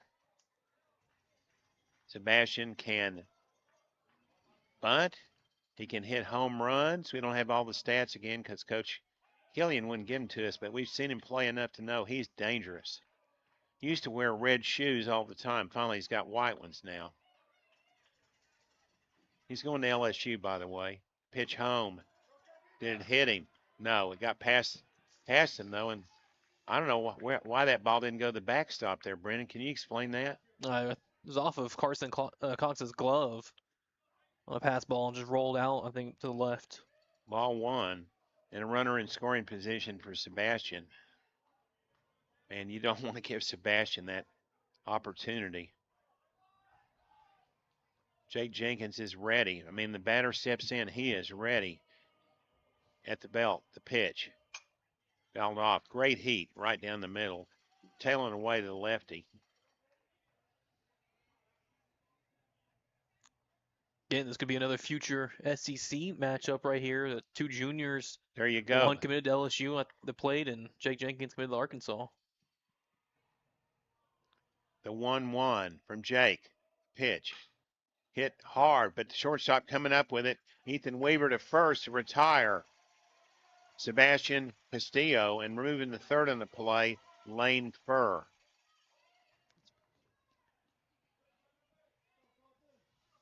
Coming back up. He walked in the second. Coming up at the bat is Colton Smith, third baseman, a senior. Again, Jake has the chance to end the inning with a runner in scoring position.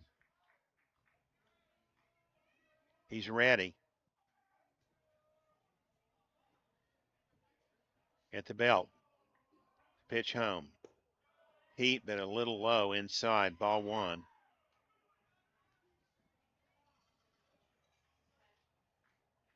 Give this kid another year, he'll be throwing middle to high 90s, Brenden. The 1-0 pitch. Right down the middle, heat. Strike 1. On top of all that, somehow Jake is also a member of the National Honor Society. Talk about a do-it-all kid. Man, his mom, she came up in the booth before the game. The 1-1. Hit right back to Jake. Runs over to first. Throws out the runner. Retires aside. Top of the first. No runs, no hits, no errors, nobody left. We'll go to the bottom of the third and do up 8-9-1 for the Broncos. Ethan Weaver, Kason Salad, and Eli Dugan after this timeout. Wasps buzzing in your backyard? Spiders and ants taking over your kitchen? Rodents planning a housewarming party in your attic? Not on our watch. Alliance Pest keeps pests out and your home safe. When you bundle home and auto, good things can happen. You get a local agent who can help you choose the right coverage for you at a price that's right for you. Call State Farm agent Earl Wood in Fort Worth today. They're going to get to this kid, don't you think? Here we go. We're talking about Carlos Ruiz. He's managed to only give up one base hit, and that was the leadoff batter, Eli Dugan. But even early, it just feels so much more pressure. And even though Eli Dugan had the single, it felt like a taxing kind of long inning still, even though he only threw 11 pitches. Second inning, he hit Carson Cox to lead it off and had to work around a runner on second. So just putting pressure on the young sophomore. Ethan Weaver leads off the bottom of the third inning, hitting .235, 0 for 2 last night. From the right side, the pitch. Low and away, ball 1. Ethan, a sophomore shortstop, so he's got some time remaining. with Legacy for Coach Kyle Mickles. A 1-0 pitch outside, ball 2. And this is where the wheels fell out for Carlos Ariz against Keller. It was the 3rd inning. Suddenly couldn't get the ball over the plate. But he's a sophomore, so he's got a lot of baseball to play. The 2-0 on the way. Hit well, but foul down the third baseline. First baseline make it.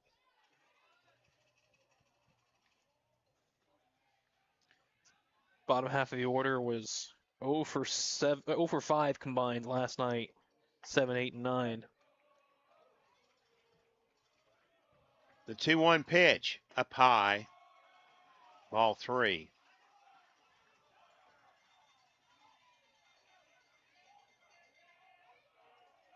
I remember watching Mansfield Legacy playing in 22 over at Dallas Baptist, Brenden. It was before one of our games, or after. Triple header action. 3-1 coming. Here we go. Hit well on one hop to Castillo. The long throw to first. Got him. He made it look easy, Brenden. That was not an easy play. It was a hard smash.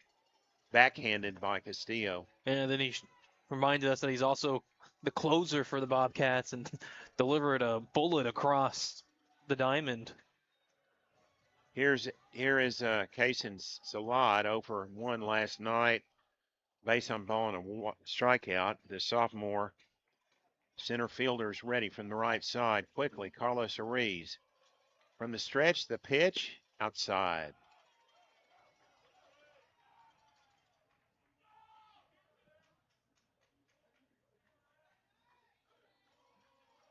One out, nobody on. Bottom of the 3rd. Pitch. Just misses high and away. Ball 2. Eli Dugan on deck. He had a single to lead off the bottom of the 1st. The 2-0 coming. Hit in the shallow center field on a little looper. Hayden Kaler makes the catch. 2 gone.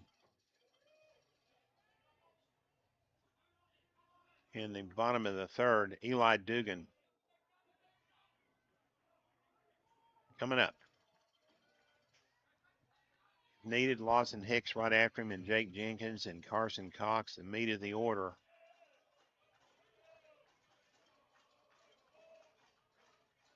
Carlos Ariz from the stretch at the belt, brings it. Misses a little low, ball 1. So for Carlo Ruiz, he was able to survive one time through the order without giving up any issues, but second time it's a little tougher. The pitch on the way, up high, brushes back Eli. Ball 2. How many pitches for first 2 innings for Carlos? 24 through the first 2. The 2-0. Here we go. Hit well to deep to left field, going way back. Against the wall, making the catch, Reed Williams. Great play by Williams. That ball was tagged. Not quite enough, though. 3 up, 3 down in the bottom of the 3rd. We're scoreless going to the top of the 4th with due up Caleb Ramirez, Reed Williams, and Hunter Robinson for Byron Nelson. Back after this. We need...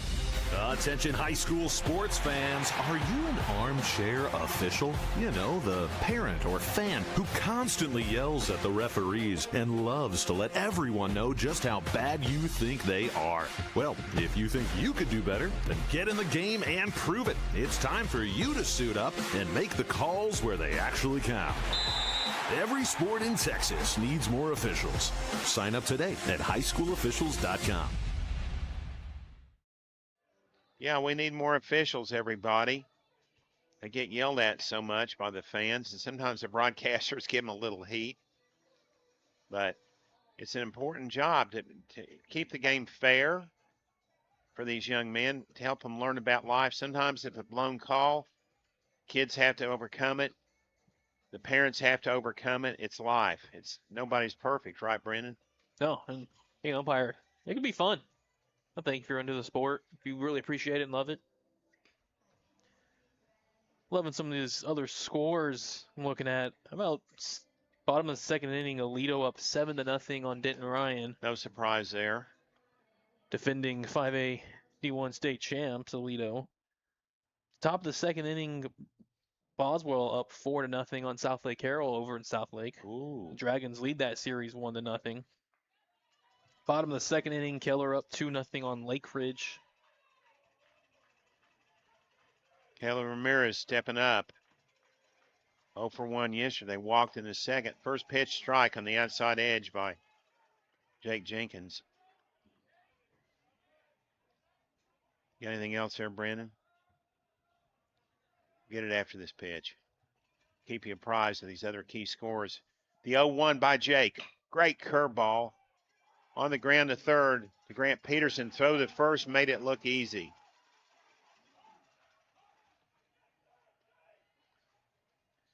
Top of the third inning, Richardson Pierce 5-0 against Arlington High. Pierce 1 game away from winning that series. Stepping in, Reed Williams had a sack bunt his first time up. Stepping in, the lefty against the lefty. Jake Jenkins has a sign, the pitch home. Swing and a miss at a low ball. Strike one.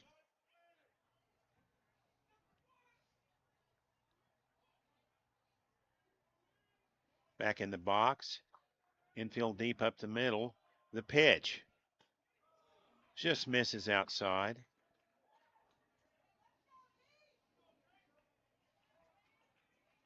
It actually turned out to be a pretty nice evening, Brenden. A little cool, but not much wind. Flag's just barely moving out there in the outfield. 1-1 pitch outside. It was raining when we first got here. Kind of a mist, light rain, and it was going for a while, about 30, 40 minutes. 2-1 to Reed Williams. Jake misses outside. Uh-oh. Don't want to walk the leadoff hitter. 70% of the time in high school baseball, if the leadoff hitter walks to start the inning, somebody scores. Pitch, great fastball by Jake. Low and away to the lefty.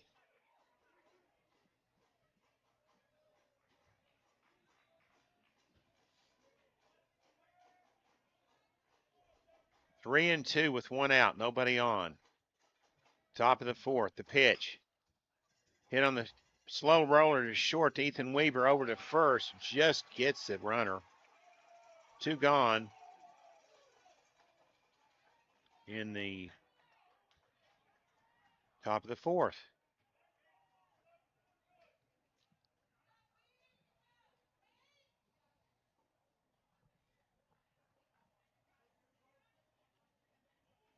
Hunter Robinson stepped in. Flied out to first baseman. In the second inning, the pitch is in there for a strike. How are we looking on pitch count, by the way, on Jake through 3 innings? He was at just 45 in the first 3. So he's calmed down. Here's the 0-1. Yes, sir. Right down the middle, strike 2. You can hear those Legacy fans yelling. They're getting into it over there, those youngsters. Again, I think that's a football team. The 0-2 pitch, it is. Up high ball. We watched the football team was practicing right across the fence when we drove in, so they probably in the rain and all. Got a quick shower, and now they're out there yelling for their mates.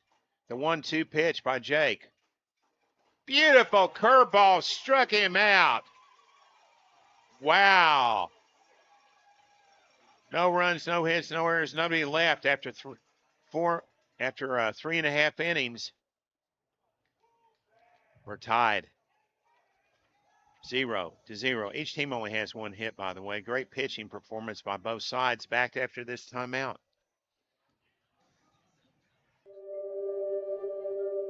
If you or a friend have experienced a significant life loss, get the booklet Walking Through the Valley of Grief by author James C. Bivens. This booklet shares biblical help and is written and designed to help you successfully deal with grief. Walking Through the Valley of Grief is available online at Amazon.com. That's Walking Through the Valley of Grief.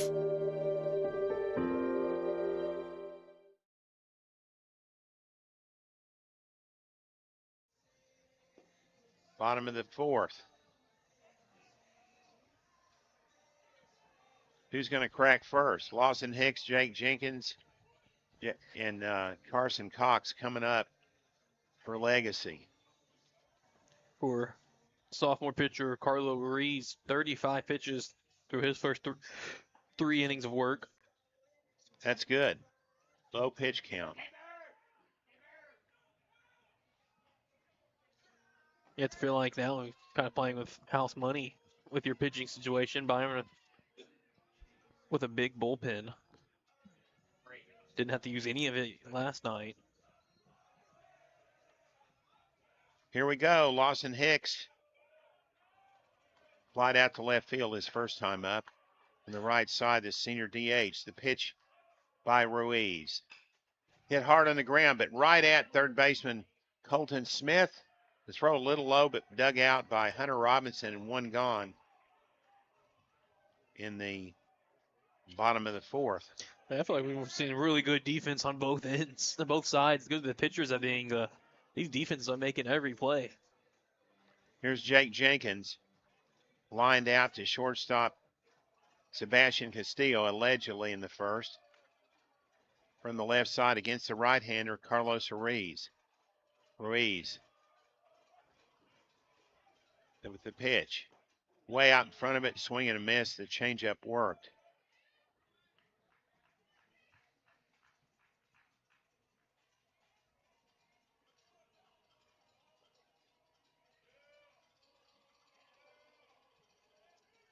Here's the pitch, ball.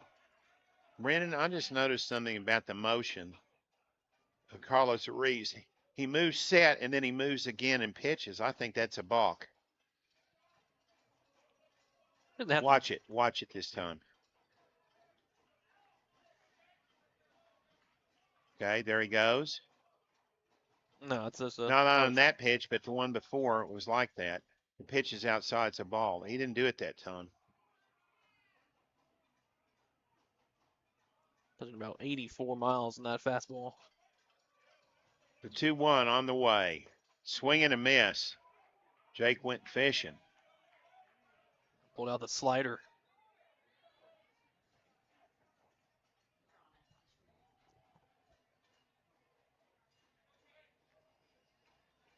The 2-2 pitch from Carlos Ruiz. Fouled off. It was actually outside, but Jake was protecting the plate. Not that far out. Could have connected with it.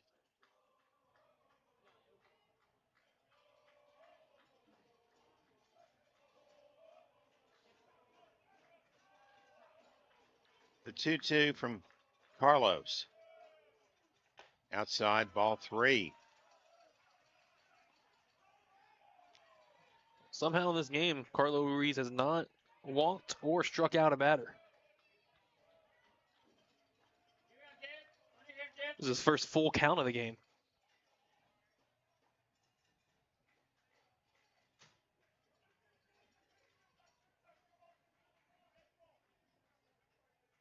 That's why his pitch count has been able to stay so low.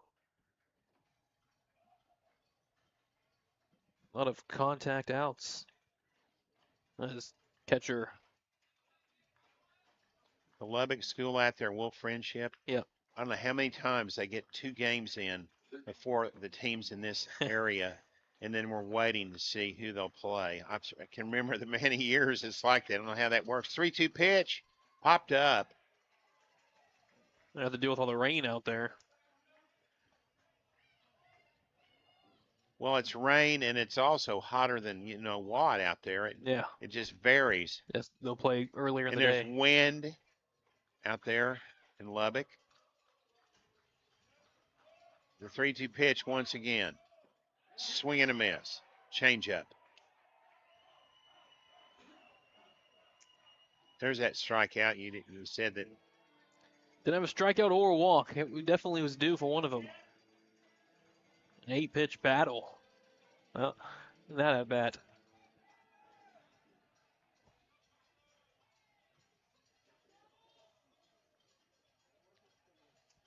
Carson Cox coming in. He was hit by a pitch in the third. The senior's catcher ready. The pitch home. Fouls it off. It was Smoke. The inside edge. Carson committed to Navarro College. Continue playing baseball. The 0-1. He'll be a good one.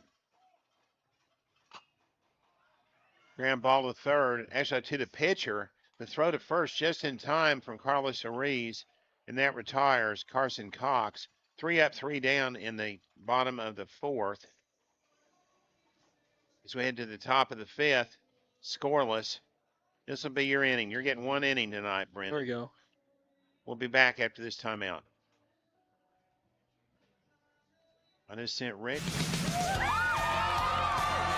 Millennium Sports hopes you enjoy our presentation of UIL Bright Lights Baseball. If your business, family, church, or school organization wish to sponsor our broadcasts, contact John Frow, president of Millennium Sports, at 214-642-7003 or email jmfro@att.net. Enjoy the game.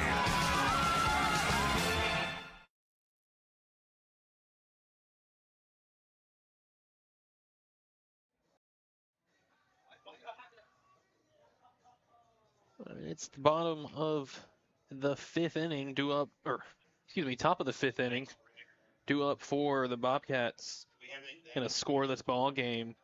8-9-1. Kaysenberger, Hayden Kaler, Lane Furr. Waiting for Jake Jenkins to make his way out of the dugout. He was the last out of the inning. Oh no, he was on deck. His catcher was the last out of the inning. We're waiting on Carson Cox. Brenden, I don't want to put any pressure on you, but I held the tide with Mansfield Legacy, so hopefully you can continue and we'll get a lead this inning. Yeah, this is when things get dicey. Jake working on 57 pitches through his first 4 innings. Not a bad, about 14 pitches per inning.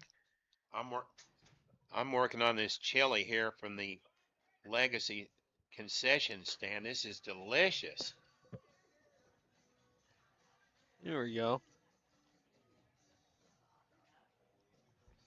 Kaysenberger set to lead off. He walks in the second inning.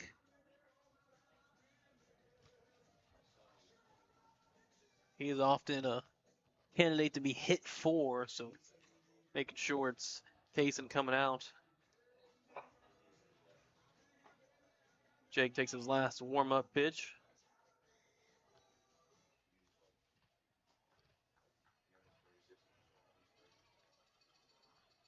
And it is Kaysenberger stepping in. A 4-pitch walk in the second inning. But Jake has been pitching well. 1, 2, 3 last inning. Struck out Hunter Robinson. Here is Berger ready from the right side. The pitch. Heater straight down the heart of the plate for a strike. Over at third base, Grant Peterson in tight. They're expecting Mike Killing to pull something here. Quickly the 0-1. Fastball up and in. It's the corner for a strike. 0-2. Lefty coming all the way across to the righty on the pitch. Jake the motion, the 0-2. Swing and a miss late on a low fastball and 3-pitch strikeouts to start out the top of the fifth. Here is Hayden Kaler. He's a strikeout victim in the second.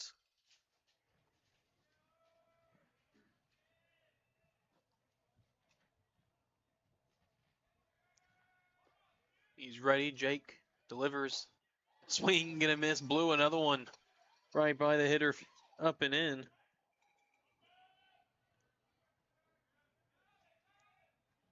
Jake gets set, ready quickly. The 0-1 pitch. Popped straight back, foul, out of play. Third baseman Grant Peterson was in with 1 strike, and now with 2 strikes, backs up. More traditional third base. They're expecting Mike Killian to pull something. The 0-2 inside was hit. Hayden rolls to the backstop, nobody on base, 1-2. Man, this chili is delicious. It's better than press box chili. The 1-2 offering. Swinging a foul tip just off the end of the bat. For Hayden Kaler to stay alive. The last strikeout for Jake was his 3rd of the night. 3 strikeouts, 3 walks. The 1-2 pitch. Big curveball. Oh, swing my and word. miss. Had Hayden Kaler fooled. Back-to-back strikeouts, 3 strikeouts in a row, going back to the 4th. How many pitches to 4, Brenden? 57. This is the kind of outing that I thought that Jake would have. He had a little trouble there with a couple of walks, but since then he's been sharp. Out in from the left side, Lane Furr, the top of the lineup, and he takes a fastball on the outside edge. He wasn't ready. Lane was not ready as Jake delivered the ball and got it right past him. Softly hit to the right side on a hop, fielded by first baseman Cade Connor to the covering pitcher Jake Jenkins just in time. Man, Jenkins has wheels. They get Lane Furr on a 3-1 put out in a 1-2-3 top of the 5th for the Broncos. No runs, no hits, no errors. Nobody left on. 4.5 complete from Mansfield Legacy, and we are scoreless. Let's see who blinks first. And coming up for Mansfield Legacy, Corbin McDaniel, Grant Peterson, and Landon Boyer. Back on Lane Sports Network after this timeout. For over 3 decades, JJ Casino Parties have elevated a rich legacy of premier casino-style entertainment parties in the DFW area. Great for corporate events, fundraisers, graduation, and birthday parties. Check them out at jjcasinoparties.com. This is great family fun with big-time simulated casino atmosphere, just no actual gambling. Contact us at jjcasinoparties.com.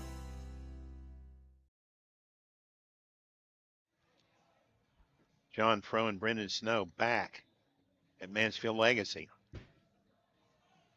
Bottom of the 5th inning, and the sophomore Carlo Ruiz back out. Just 46 pitches through the first 4 innings. That's good. Yeah, he'll be tasked with 5, 6, and 7 right here in the lineup. Corbin McDaniel, Grant Peterson, Landon Boyer.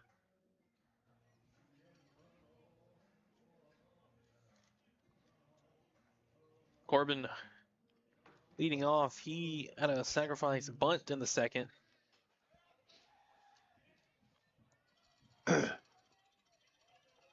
Junior right-hander stands in against. Infield's bat deep all the way around except for third baseman Colton Smith. Reeves starts his motion in the pitch. Swinging a foul tip on the first pitch. 0-1. Only 1 hit allowed by either pitcher in this game. This is an old-fashioned pitcher's duel. The 0-1 pitch. Oh, God, that was a great pitch. Outside edge. The letters. Slider started Yeah. at the hitter and ran outside 0-2. The 0-2 pitch. Popped up. Shallow right side. Second baseman Kinson Booth calls for it a few steps back. Makes the catch. 1 away in the bottom of the 5th. How many pitches did you say that Carlos had?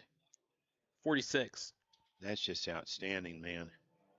He's had 3 11-pitch innings.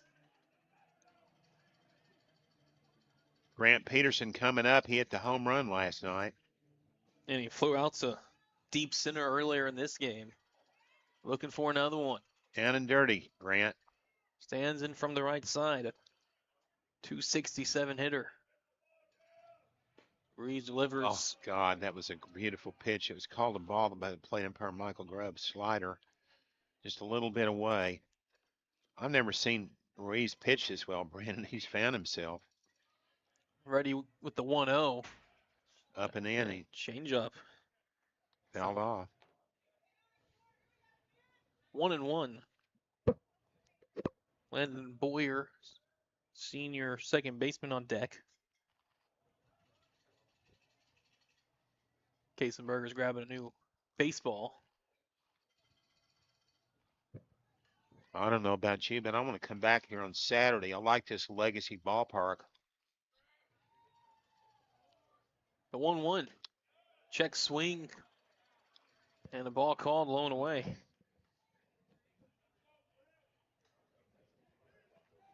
Two balls and a strike. Wind in the pitch. Fouled straight back to the net. Counts even 2-2. And Grant, team leader now with his 4 home runs.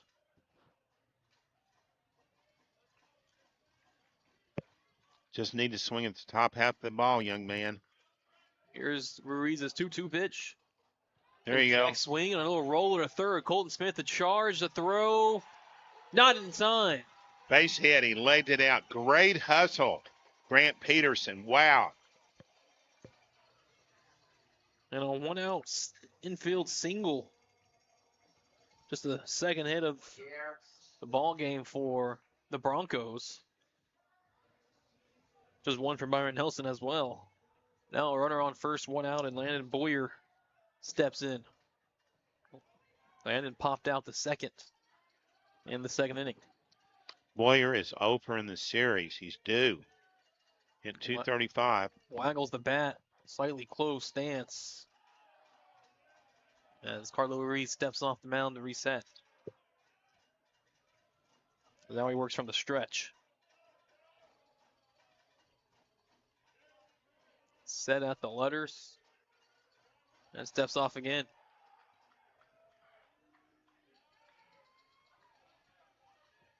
Tell all of your friends and family, go to MillenniumSportsDFW.com for this game.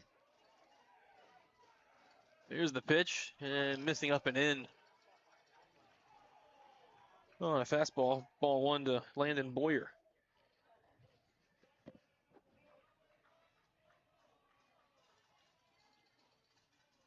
Broncos crowd trying to get rowdy.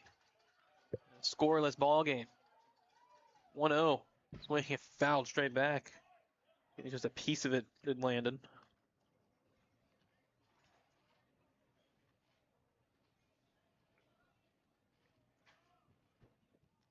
It was a curveball right down the heart of the plate. Snuck it past him.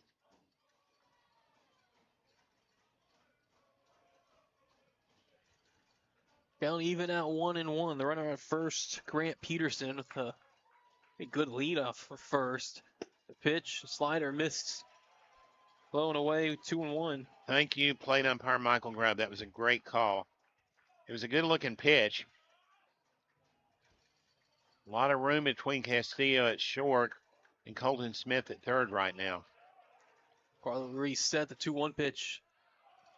Misses, trying to hit the outside corner. It's 3-1. Thank you, plate umpire Michael Grubb. That was a great call. I know I'm biased, but still, that was a great call. It was legitimate. Very close. 3-1 pitch to Landon Boyer. Up and in. It hit him. I think it hit. Well, it's ball 4 anyway. Didn't get the signal if he was hit. Call it a walk. The first of the night allowed by Carlo Ruiz. With no outs, actually 1 out, this is a big chance. You got Ethan Weaver coming up at 8 and 9. That's tough in case it's still odd, but then Eli Dugan on deck. Well, Mike Killian is coming out to the mound for the Bobcats to talk it over. And a scoreless ball game, 1 out in the bottom of the 5th. We'll take a timeout. Millennium Sports Network after this.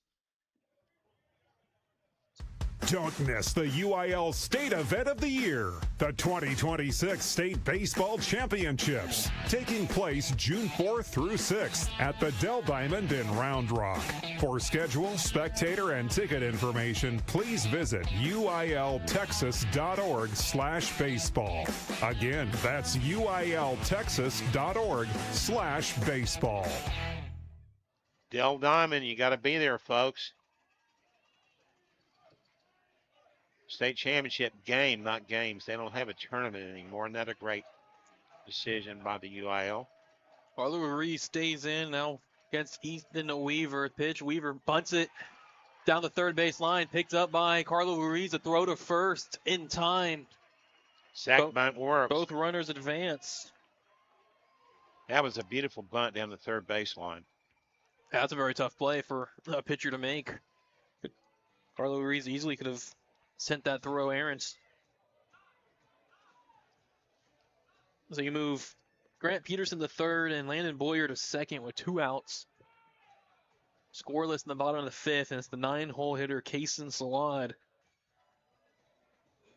0 for 1 tonight, was 0 for 1 last night. This is just critical to some way play to run right here. Easton stands in from the right side. From the stretch, Carlo Ruiz pitch. Yeah. Good no call. Outside edge. Definitely a close one, just off the plate, 1-0. Good eye by Kason Salad. Runners on second and third. Fans are up. The 1-0. Ball 2. It's fastball low, 2-0. And there's 2 outs. Runners on first and second. Scoreless game. Bottom of the 5th. Doesn't get much better than this. Sophomore Kason Salad. The 2-0 pitch popped up foul to the right. That was smoked by Carlos Ruiz. He's still got his smoke going when he needs it. And that was his 63rd pitch. So imagine around his limit.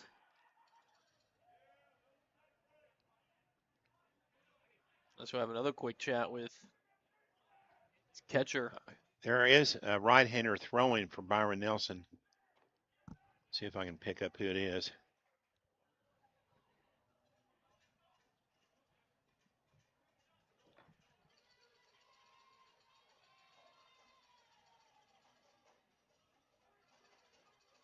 It's 19, Brenden.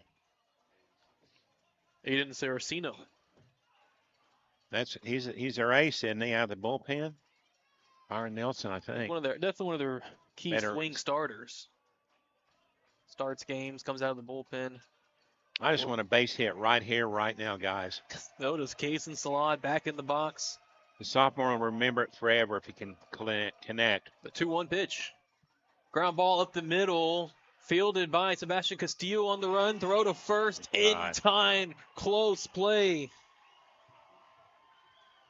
But just in time to retire the Broncos and end the threat in the 5th. No runs, a pair of hits.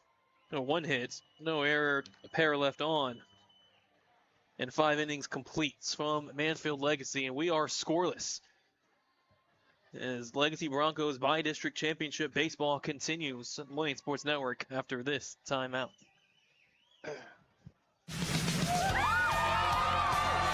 Millennium Sports hopes you enjoy our presentation of UIL Bright Lights Baseball. If your business, family, church, or school organization wish to sponsor our broadcasts, contact John Frow, president of Millennium Sports, at 214-642-7003 or email jmfro@att.net. Enjoy the game.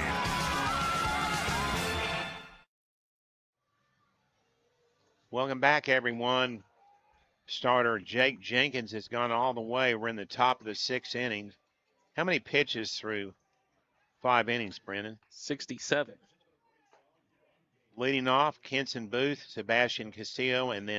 Colton Smith, 2, 3, and 4. 2 hits by Legacy off a starter, Kenson Booth. Only 1 off of Jake Jenkins by Byron Nelson. And the 1 hit was by Kenson Booth. He comes up. He's looking tough in this series. He is 4 for 6.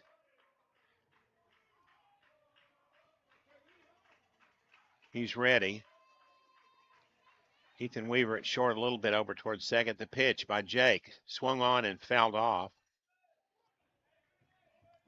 Score update, top of the 4th inning. Keller up 6-0 on Lake Ridge.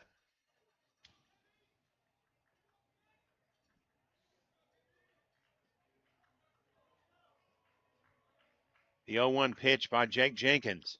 Swing and a miss at Smoke on the outside edge.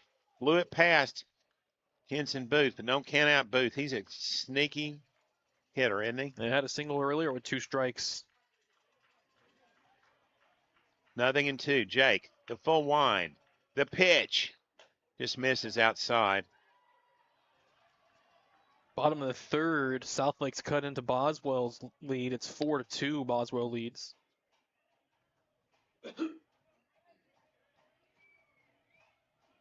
The 1-2 pitch. Swung on, miss. Ball went down, thrown to first. A strikeout and a throw out. And we got something on Mansfield's game. I don't think they are playing. They're not tonight. playing. They're not playing again until tomorrow. Yeah. Or Saturday. All right. Yeah, that's against Trinity. Euless Trinity. Okay, 1 gone.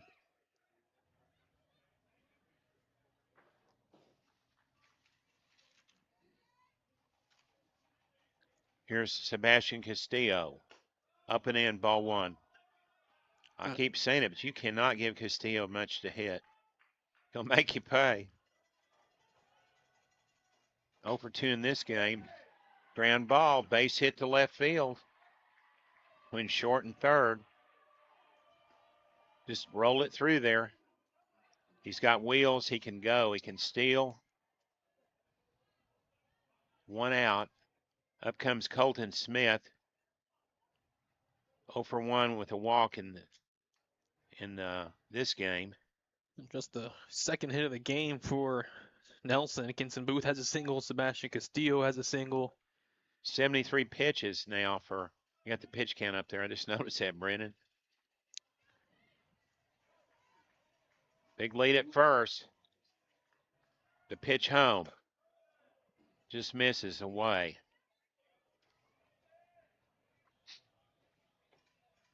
Two hits for Mansfield Legacy, and they're both singles as well. 4 singles in the game. 2-0 actually goes to first to chase Castillo back.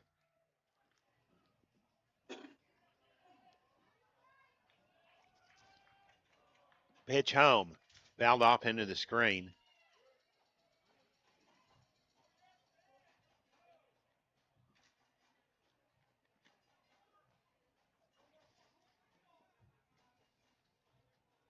Two the count to Colton Smith. 1 out, the runner at first in a scoreless game. Ball hit to second, could be a double play. Short to second to first, 6-4 to 3 or 4-6 to 3. Double play. No runs, 1 hit, no errors, and nobody left.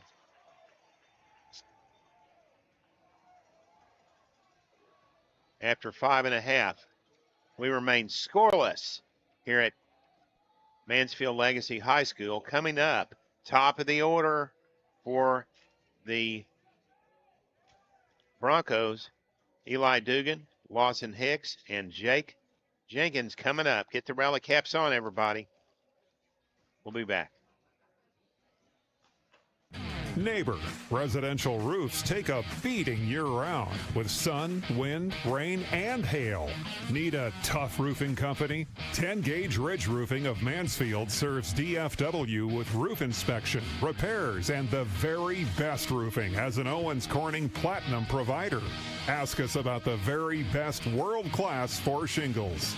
See us online at 10gaugeridge.com. Welcome back, everybody. Game 2. Game 3 will be Saturday, probably about 11:30 airtime. If Legacy rallies back here, they're tied up at scoreless. As we go to the top of the 6th, top of the order coming. 40. How many pitches for Ruiz so far, Brenden? Through 6 innings, or through 5 innings, he's thrown 64 pitches.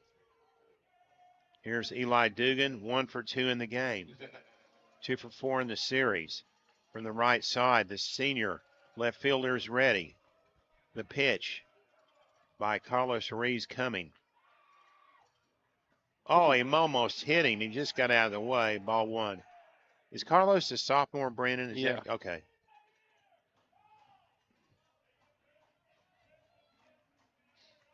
1-0 to Eli. Waggles the bat. He's ready. Here's the pitch. Swing and a miss at heat right down the middle.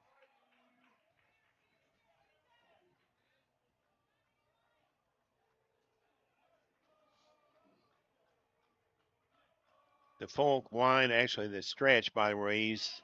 Strike 2 at the outside edge at the knees. He's in the zone, Brenden. He's pitching his own good game. Yeah, I mean, both pitchers is exceptional performances. The 1-2 on the way. Poked into left field between short and third. Base hit for Eli Dugan, who has great speed, 23 of 26. We told you earlier. I believe he had a stolen base last night. Lawson Hicks coming up, 1 for 5 in the series. Man, does he do. Lawson came in hitting .323, the senior DH. But with no outs, might be laying it down. We'll see. Small lead at first. And now Mike Killian's coming out.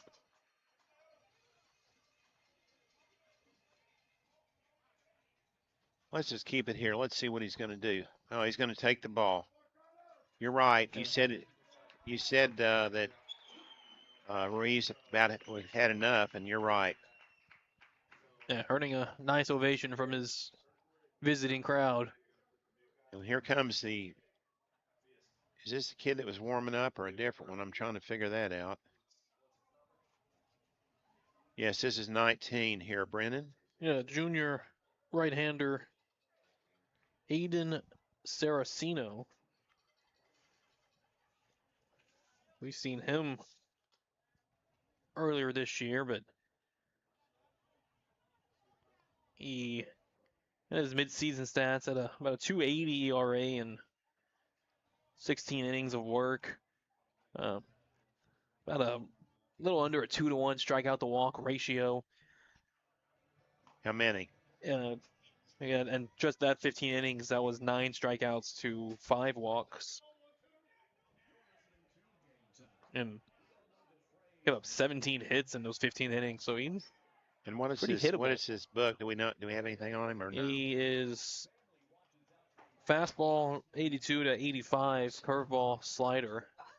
You know, Byron Nelson doesn't have any pitchers that throws velocity. They have good pitchers, though, that know how to throw slower pitches and get the job done. Yeah, feels like it's always been a Byron Nelson thing. More, I'm not calling it quite finesse, but it's strategic pitching more than just power,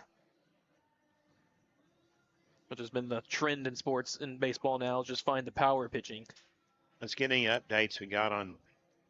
Well, I was waiting to give just now. Fourth inning ended and Alito up 9-0 on Denton Ryan. Oh my.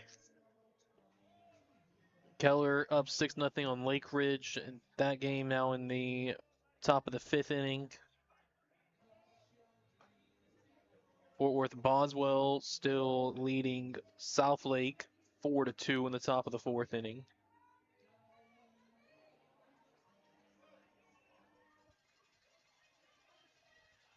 Lawson Hicks coming up.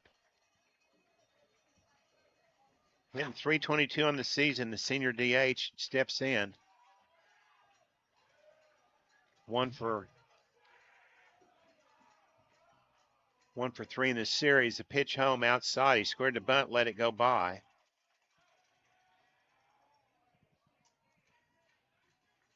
We'll see if Coach Kyle has his own version of small ball here in this tight game. The 1-0. Bunt laid down. Tough one down the first baseline. Tagged out by the first baseman, Hunter Robinson. But going to second, Eli Dugan. So here we go. Here we go, Broncos fans. Get those rally caps out. Now's the time to get it done. Here's Jake Jenkins, the lefty, coming up. 0 for 3 in the series. He's pitched a whale of a ball game. You gotta love the opportunity as a pitcher, a chance to give yourself the lead. Eli Dugan with great speed at second. Right-hander to left-hander. Pitch is way outside.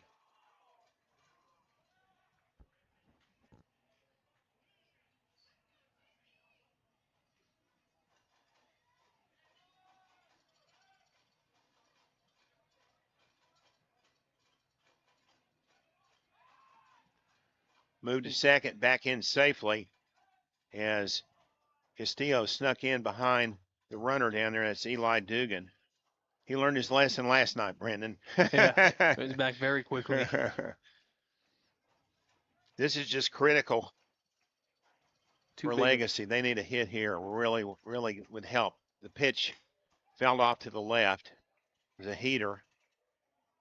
Low and away. Carson Cox waiting. He's over in the series.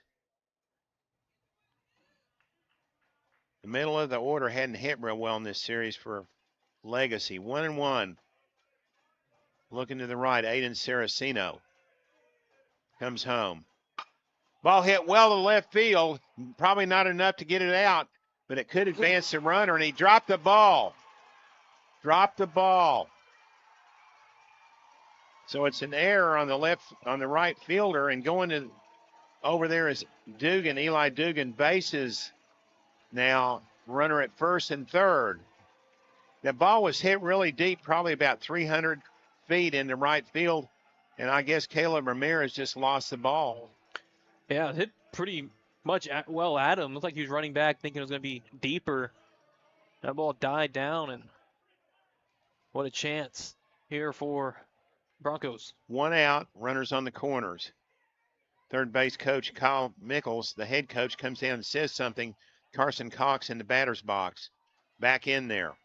The reliever, Aiden Saraceno, is ready. And what year is he? A junior. Junior. Right-hander to right-hander. The pitch. Down low, ball 1.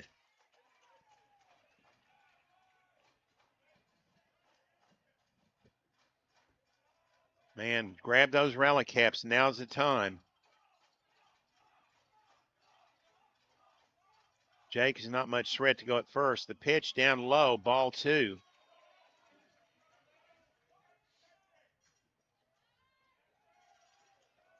So you have Corbin McDaniel on deck. Corbin, though, has not had a very good series. But you got Grant Peterson after him if you can manage to get him up there. Well, only 1 out. Carson Cox ready. 2-0 the count. Small lead at first for Jake Jenkins. Over at third is Eli Dugan. The pitch home. Slow roller. Foul down the third baseline.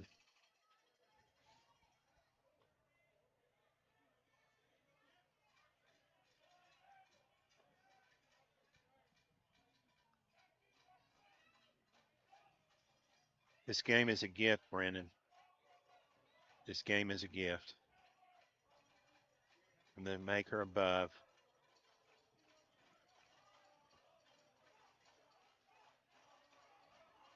Two and 1 the count. Aiden Saraceno from the stretch. The pitch. Hit him! Hit him with the pitch. Here we go. Bases loaded.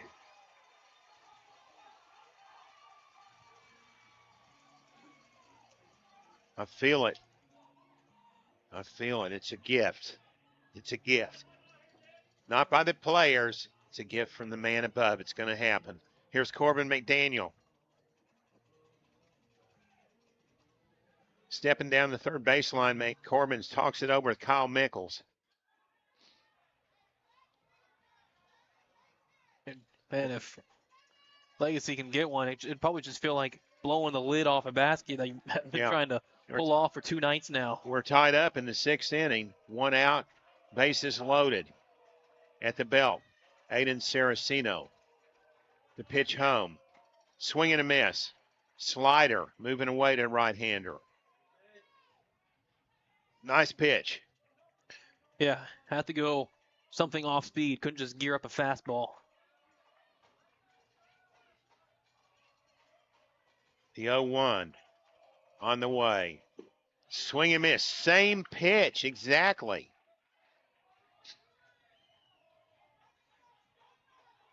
Everything's a gift from the man above.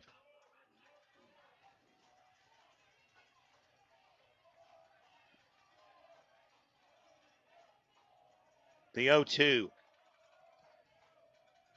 Fouled off. Just protecting, fighting to stay alive. Corbin McDaniel, 2 strikes.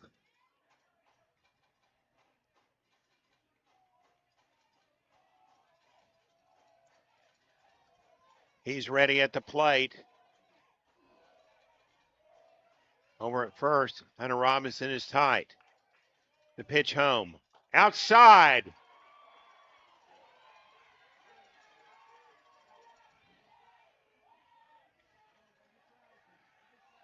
One ball, 2 strikes. 2 strikes. That took guts to let that pitch go by. Yeah. Here we go. Ball hit. Base hit. Down at third baseline. At least 1 run will score. We'll see if it misplayed. They're waving around the second runner. No, they're bringing back. And it got him between home and third in the pickle. And he's tagged out. But 2 oh, scored. God. 2 scored? No, 1 scored, I think. Did 2 score? 2 scored. Okay. 2-0. Corbin McDaniel, 2-run base hit.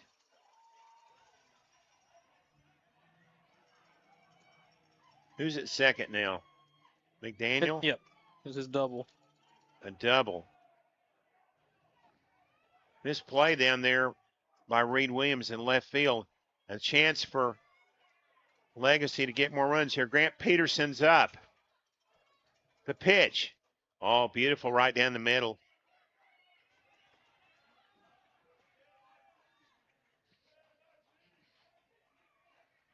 Nothing in 1 to Grant. He had that big homer last night, 1 for 2, the single in this game. Just a junior. The pitch from the junior, Aiden Saraceno. Low and away. Jake Jenkins down there at second. He wants to score a run. He also wants a breath before he has to throw the next inning.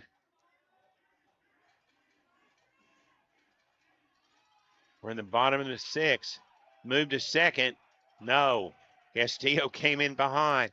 And Castillo sneaky, isn't he? He's really something. Yeah, Nelson really likes that second pickoff at second. You don't see it a whole lot. 2-0. Bottom of the 6th. This run is critical. 2 outs. The pitch home. Strike, curveball, hit the outside edge. Legit.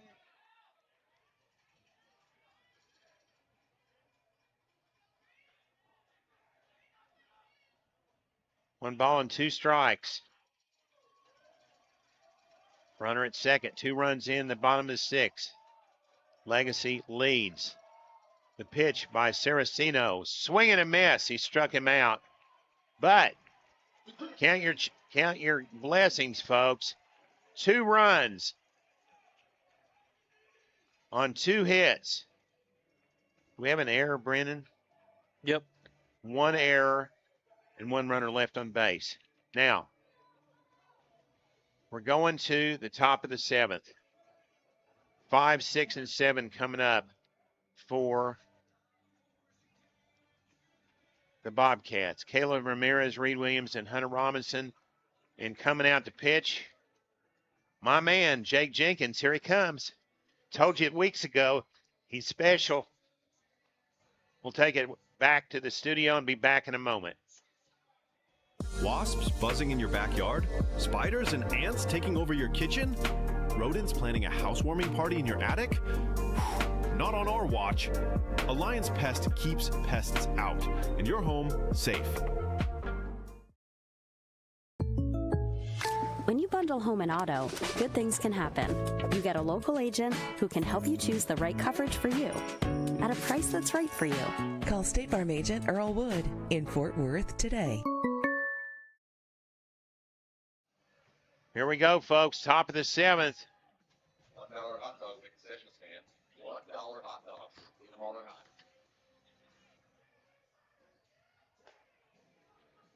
How many pitches through 6 innings for? Well, this was the first time me and the scoreboard are different. Scoreboard has 76. I have 77 Okay. on the pitch count. Caleb Ramirez, 0 for 3 in the game, in the series. Senior right fielder steps in. Immediately, Jake jumps on the bump. Here it comes. Right down the middle, strike 1.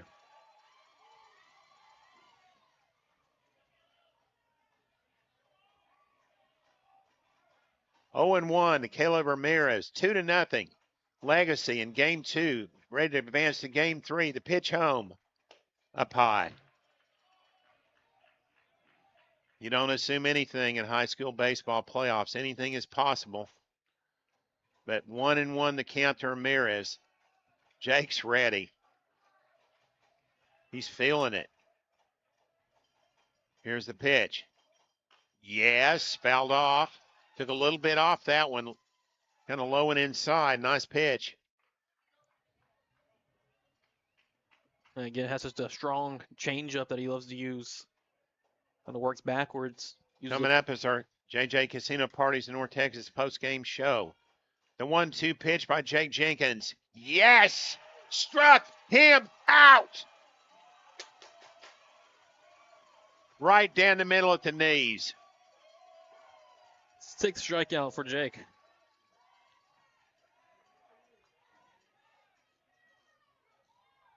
So we're going to be thinking about our players of game, Brenden. You know the guy out there on the bump will probably be one of them, but think of the second one right away. Check it out. At the plate, Reed Williams. Had 2 hits last night, 0 for 2 here today. The first pitch is low, ball 1.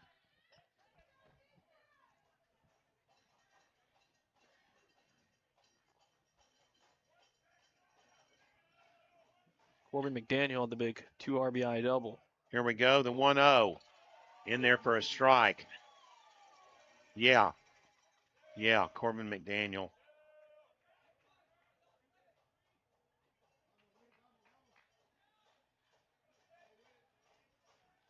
The 1-1 pitch from Jake.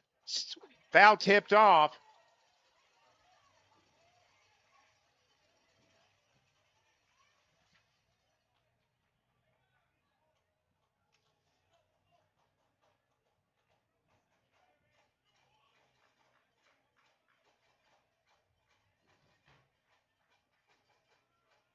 One, 2 the count to Reed Williams. Fouls the next pitch off, away.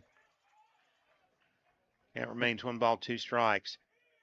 I went back and looked at some games. Jake has no issue going really deep in the ball games. I'm talking 110, 111 pitches. He'll work up to the limit.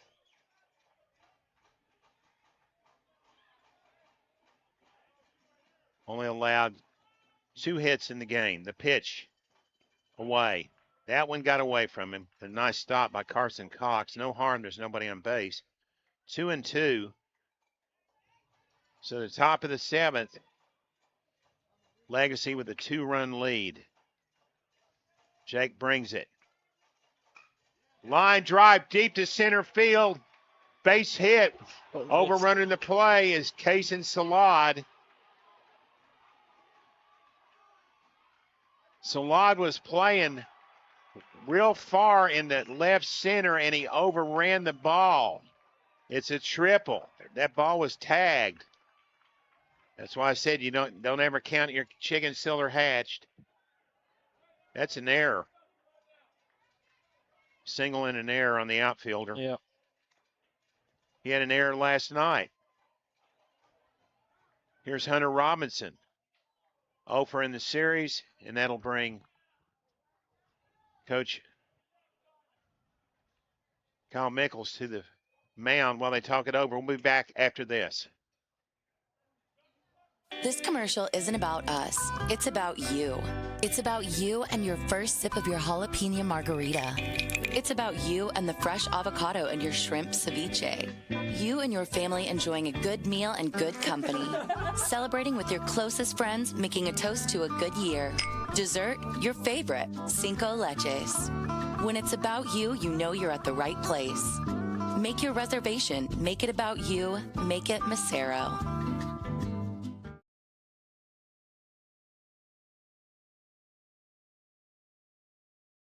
John Frow and Brenden Snow back. A runner on third with 1 out, top of the 7th. Hunter Robinson coming up. 0 for in the series. Flied out, struck out earlier. Steps in. Jake Jenkins from the left side brings it, and he hit him. Oof. Over-torqued it.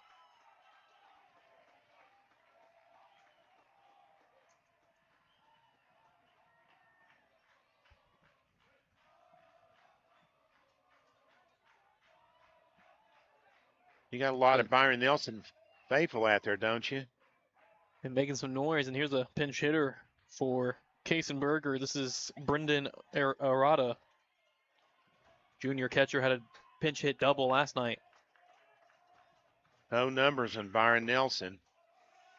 Pitch. Ball 1, a little low.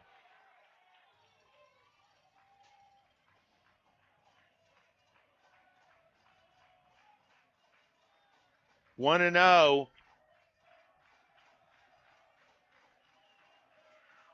Outside ball 2. Jake got a little shook up by that play out there, Brenden. I'm going to tell you, I used to pitch. When the player does something like that, it bothers you. You can't help it bother you because you're a human being. 2-0. He's got to find a way to come around and get past it. The pitch home, way outside. Yeah, the two back-to-back egregious misses. 2 mental misses the last 2 pitches. Oh, my word. 3-0. It is 3-0, isn't it? Yes. Scoreboard says 0-0. Here's the pitch by Jake. Right down the middle, strike 1. A little bit outside, but a good one.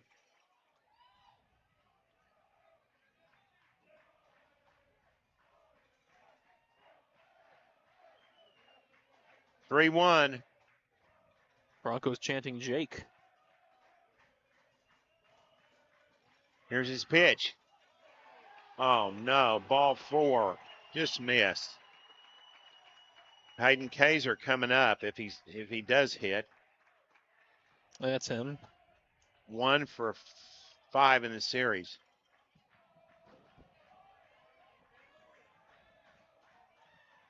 Bases loaded, 1 out. 2-0 Legacy. It's the top of the 7. Legacy will still get to hit no matter what happens here. He's 1 for 5 in the series with 4 strikeouts, though, is 4 outs. 4 hits in the game so far for Legacy. Coming up, though, would be 7, 8, and 9. Aaron Voyer, Ethan Weaver, and Hasten Salad. Back to this, though. Jake's got the game on his shoulders. The pitch.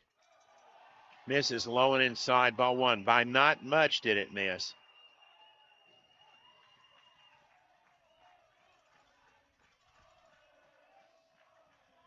Catcher Carson Cox comes out to say a word. I would have come out before then, Brenden.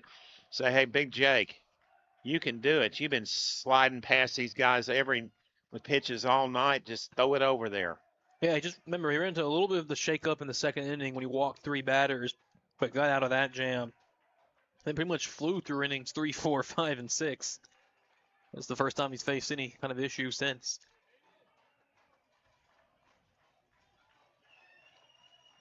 Sometimes you lose your control because you over-torque. You try to throw the ball too hard. The 1-0 pitch. Yes. No, says plate umpire Michael Grubbs. Ball 2.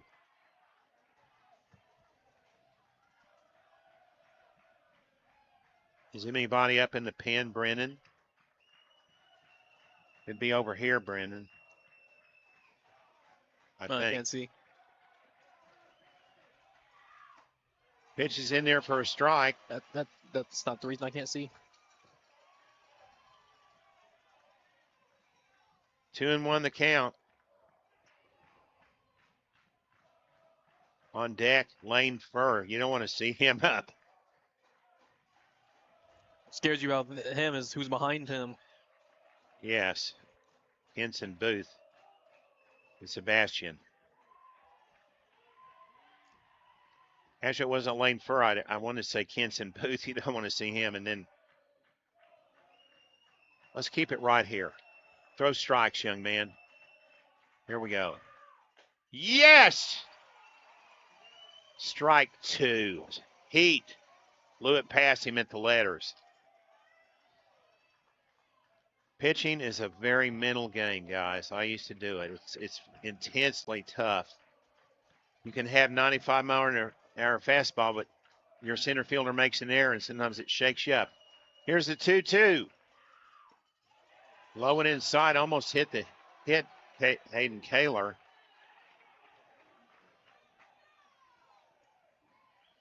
Going up on pitch 98 for Jake. 20th pitch of the inning.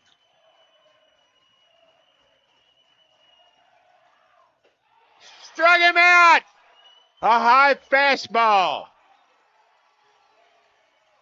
Out of the zone.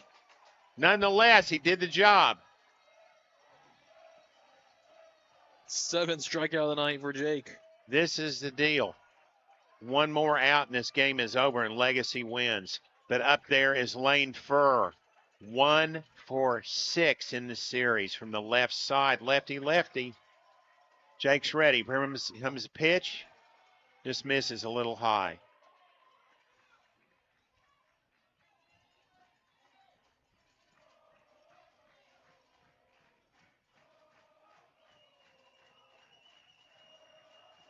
Jenkins checks the runner, comes home, almost hit Lane Furr with the pitch. He ducked down, ball 1. That was just the mercy of God that ball did not connect with that helmet. The human instinct got out of the way for Lane Furr. 1-1, or is it 2-0? The pitch home, strike. Is it 2-1 now, Yep. Brenden? Okay, thanks.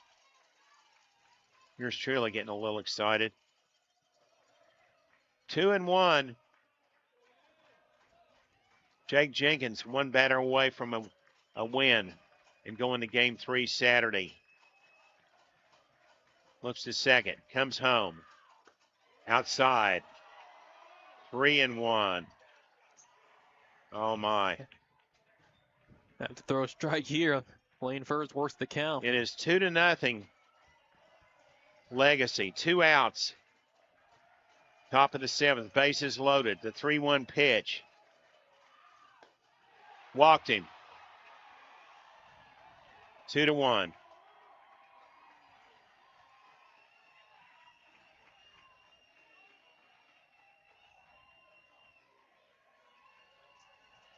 Henson Booth coming up.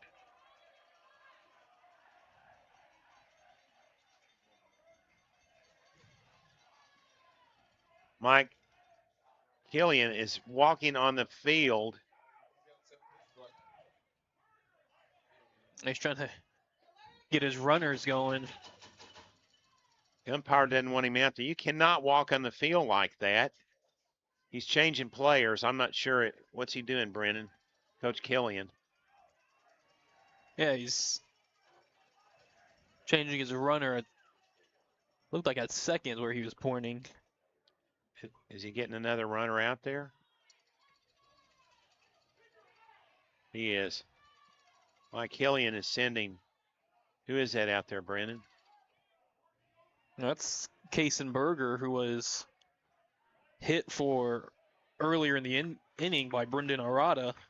Brenden walked, and now. You see, they cannot let the coach stand in the middle of the field like this. This is ridiculous. I would not tolerate that. I'd eject him. And now he's just walking around the middle of the field. Hey, it's not his ball. This is not this coach's game. You cannot walk on the field like this and do this. He's all over the place. Now they change runners again, and it's Cooper Hole. Change him again? At second base, yes. Okay, Kenson boosts up the lefty. 2-1, bases loaded, 2 outs.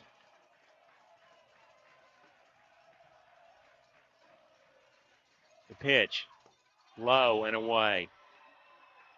Good block by Carson Cox.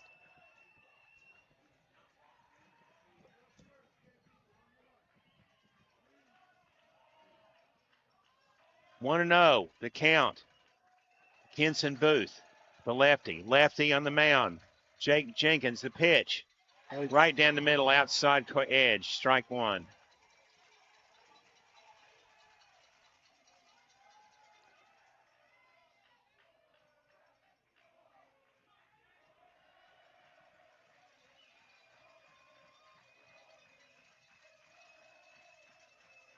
Jenkins with the pitch. Just misses outside. It was legit, just a little out off the outside edge. You don't want to go to 3-1 here. Just so strikes, Jake. You can do it. The 2-1. Fouled off. Heat. Strike away. This place will erupt.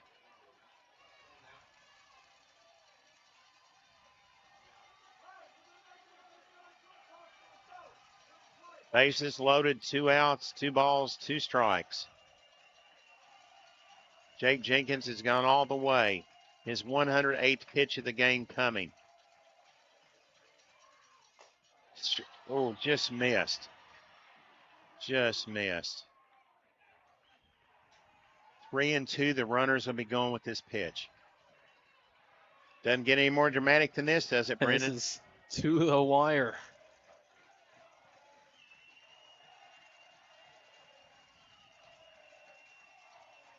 Jake looks at second, comes home, fouled off. Smoke right down the middle, a little high in the zone.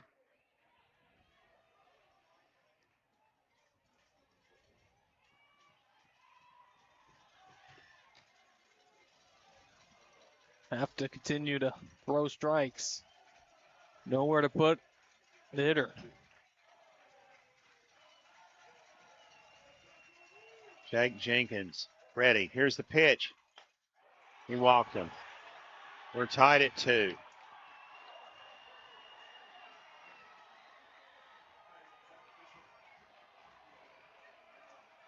And that was the 110th pitch for Jake Jenkins. It'll have to be someone else's ball game. Now you get Sebastian Castillo coming up.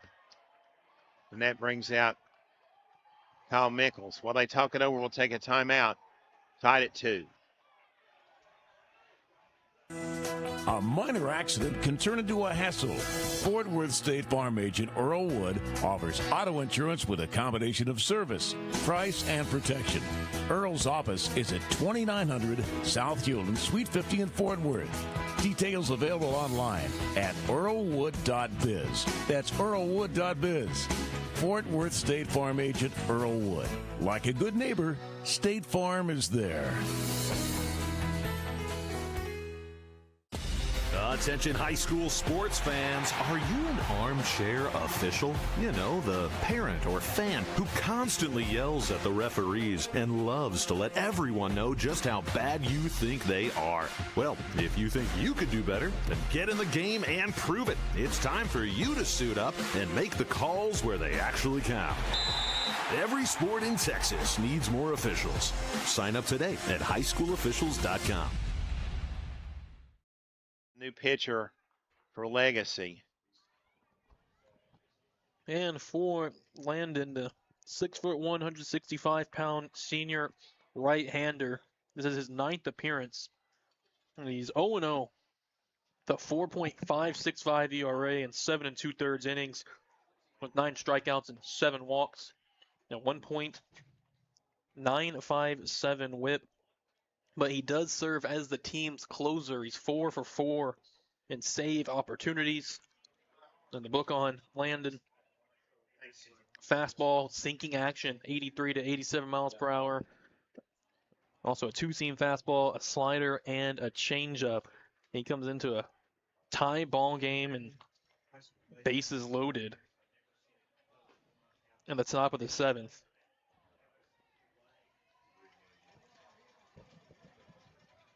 He finishes taking his warm-up pitches with Carson Cox.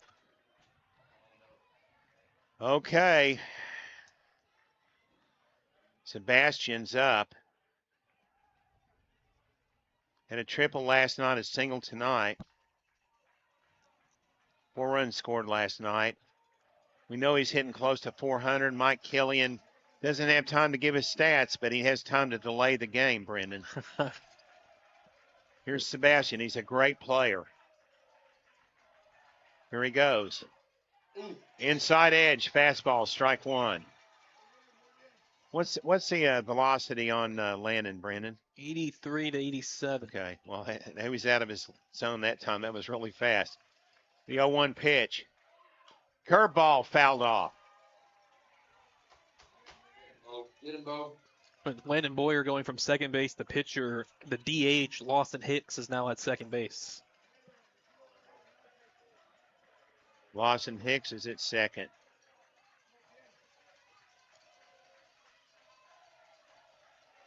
The pitch by Boyer. Deep to right field. Going back. Corbin McDaniel makes the catch. Who's at second base again? Who is it? Lawson Hicks.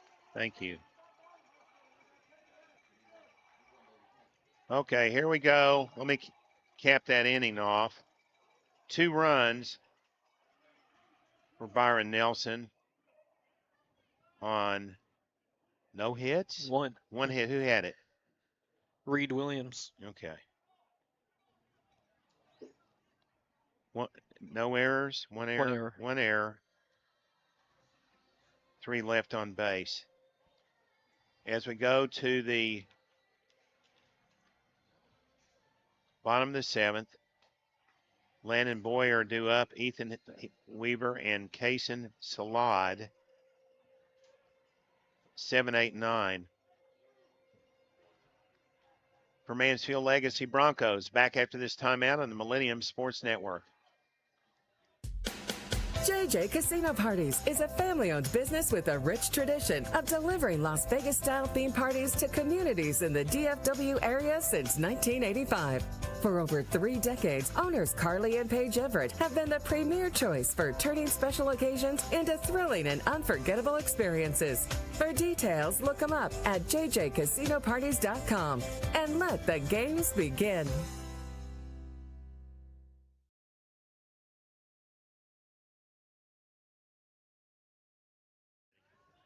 Landon Boyer coming up, 0 for 1, a walk in this game, 0 for 2 last night. From the right side, the senior second baseman's ready. The pitch by Saraceno in there for a strike.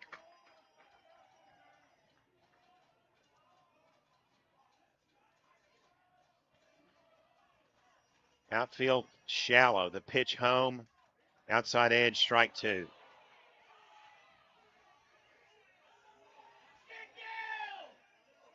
100, is it 8 pitches, 9 pitches? It was 110. Can't be the winner or the losing pitcher. Appeal to first. Landon Boyer called out on a strikeout.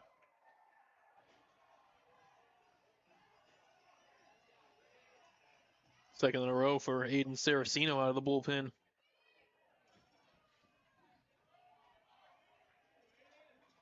Ethan Weaver up. 0 in the series. The sophomore shortstop takes the first pitch away for a ball.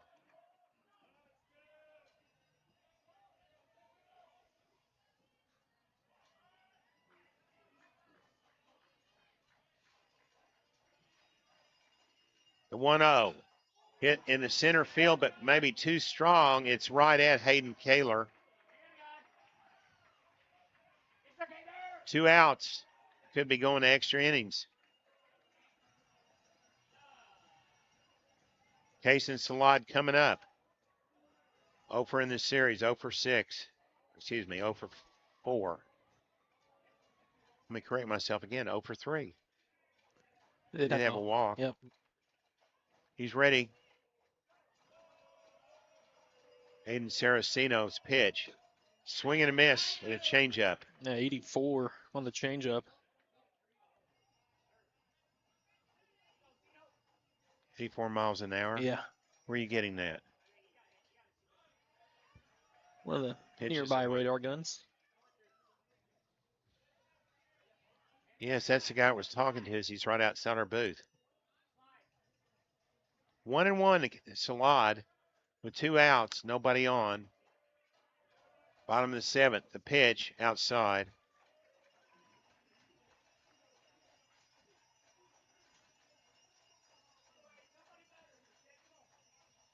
Two and 1 to Kason Salad. Aiden's pitch fouled off. Low and inside. 2-2 the count. Eli Dugan on deck. Even if they can't score a run here, they're still going to get their top 3 hitters up in the bottom of the 8th. The pitch home.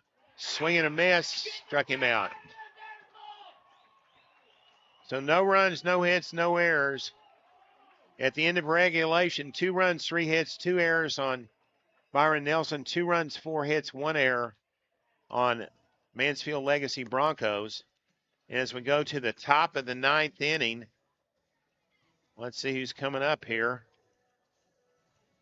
Lawson Hicks, Jake Jenkins, and Carson Cox after this.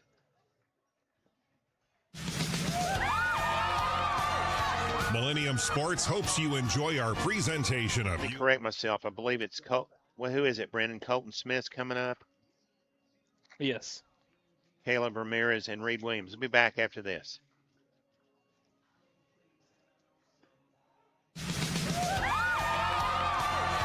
Millennium Sports hopes you enjoy our presentation of UIL Bright Lights Baseball. If your business, family, church, or school organization wish to sponsor our broadcasts, contact John Frow, president of Millennium Sports, at 214-642-7003 or email jmfro@att.net. Enjoy the game. Lawson Hicks coming up. Excuse me. It is going to be Colton Smith. There we go. And Landon Boyer on the hill. Tied at 2. Top of the 8th inning. The pitch home. Inside edge, strike 1.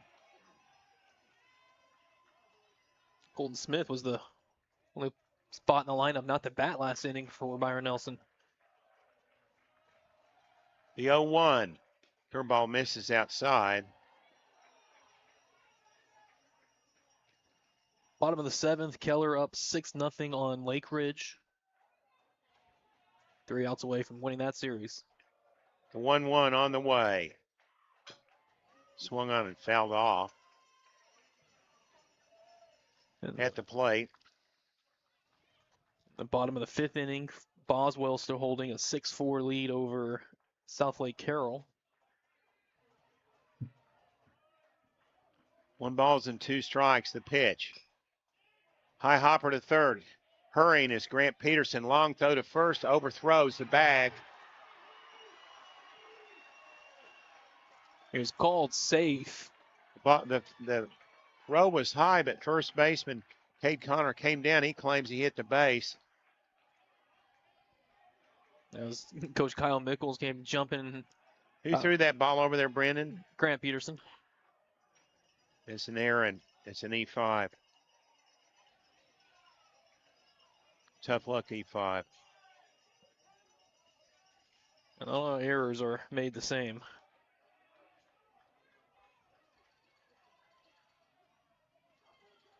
Okay, Taylor Ramirez coming up. 0 for the series. He did reach on a walk earlier in this game. Paul Mickles is out talking it over. First base umpire Bradley Zane.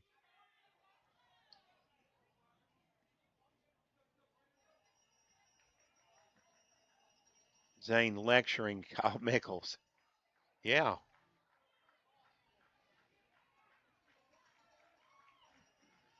Brenden, I don't have it. I couldn't say if that was the right call or not. It was just bam, bam. Did you see anything? No, I couldn't see how quick he got back onto the bag. Landon Boyer is set. The pitch home. Bunt laying down the first baseline. Foul. Here we go with Mike Killian, the master of small ball.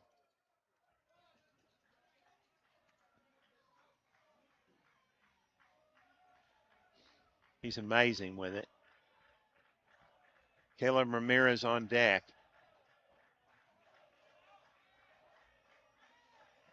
Short lead at first for Colton Smith.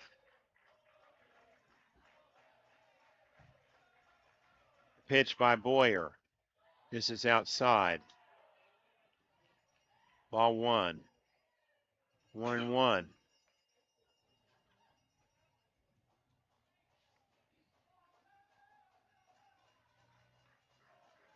A lot of time between pitches. Byron taking signs from third base coach Greg Garcia.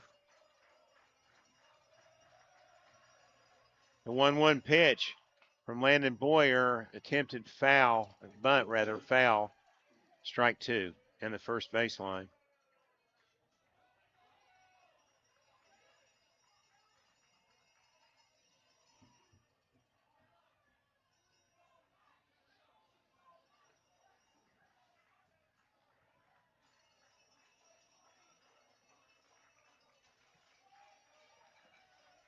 One ball, 2 strikes.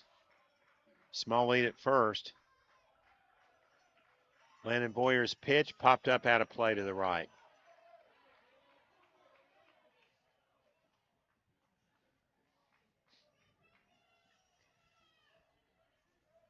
See, Broncos turn to Landon Boyer here to pitch in the late innings, being the closer, a senior, team leader.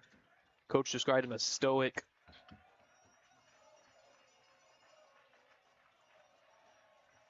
1-2 pitch. Check swing. Strike 3, says plate umpire Michael Grubbs. 2 down. 1 down, okay. That was an error. Oh, there's a runner over there still. Okay, I missed him. He reached on the. I know what he reached on. Couldn't see him. The post was blocking me. So 1 out. Reed Williams coming in. Scored a run earlier in the game. 2 hits last night. 1 for 3 in this game. Steps in from the left side. The junior left fielder for Byron Nelson. Pitch home. Low, ball 1.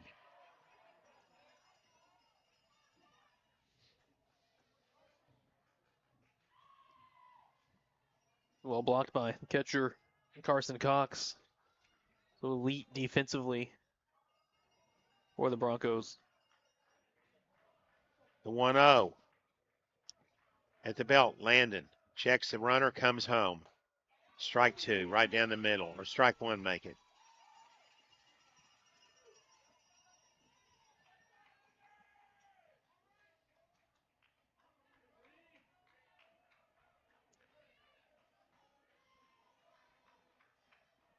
1-1 pitch. On the way. Swung on and missed.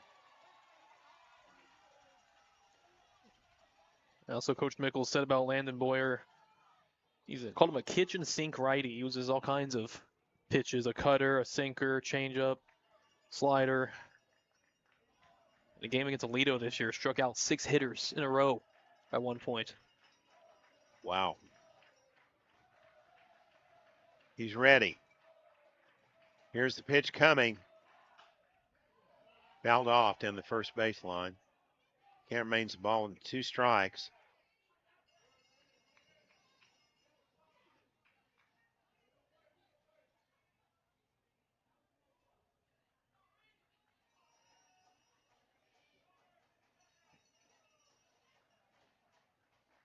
Landon asked for a new baseball.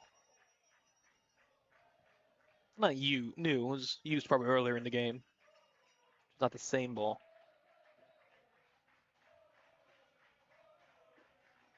One and two the count. Landon Boyer brings it low and inside, 2-2.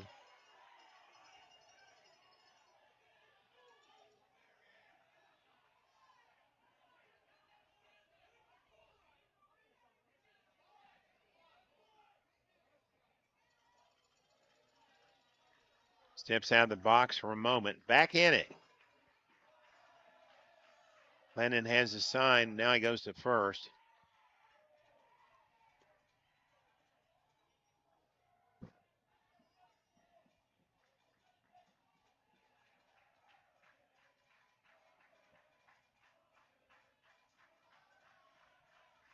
The 2-2 count, the pitch. Line drive right at the second baseman over to first. The throw is low and gets past the bag. That was Lawson Hicks throwing it over there. Wow, what a job by Lawson Hicks being ready for that looping liner. But he threw the ball to first low, but it bounced right back to the first baseman, Cade Connor. So 2 outs. This is Bryce Risley.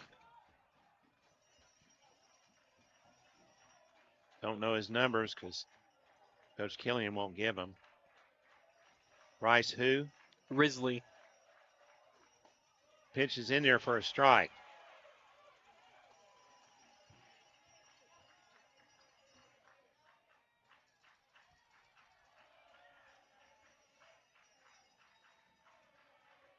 Landon Boyer just waiting for the hitter to get in the box. The pitch to Risley. Curveball. Man, that was a beaut. Broke right in over the outside edge. Wow. Man, I like this Landon Boyer, Brenden. He's got good pitches. He's coming in. Imagine he was going to pitch tomorrow, and now he's being pitched now, or Saturday. He's got 28 pitches already. Or 20 pitches. Struck him out looking at a curveball. No runs, no hits, 1 error, 1 runner left. As we head to the bottom of the 8th, we're tied at 2. You're listening to Millennium Sports presentation of UIL 6A Region 1 Division 2 by District Championship Baseball. Back in a moment.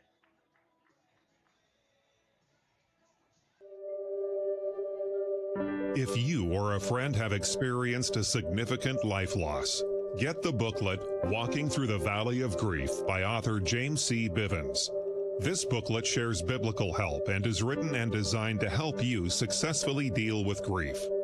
Walking Through the Valley of Grief is available online at Amazon.com.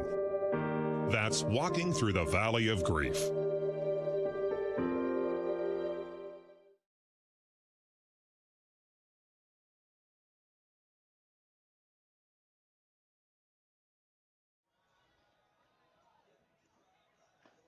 Welcome back, everybody. Let's thank our sponsors, Brenden. It's been a heck of a ball game. Yeah, Millennium Sports and the Mansfield Legacy Broncos wish to thank our broadcast sponsors, JJ's Casino Parties of North Texas, Carly and Paige Everett, State Farm Agent Earl Wood of Fort Worth, Macero Mexican Restaurant of Southlake, 10 Gauge Ridge Roofing of DFW and Cody Durham, Alliance Pest Control of Fort Worth. Author James C. Bivens' book, Walking Through the Valley of Grief, available on Amazon. Bottom of the 8th inning. Still tied at 2 now.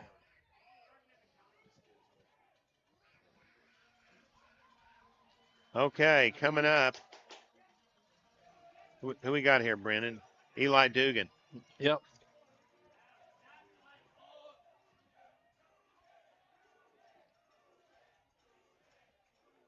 First pitch. Inside. Who was the last hitter in the last? Was that Salah that struck out? Yep. Okay. And Eli Dugan is up. Second pitch. Ball 2.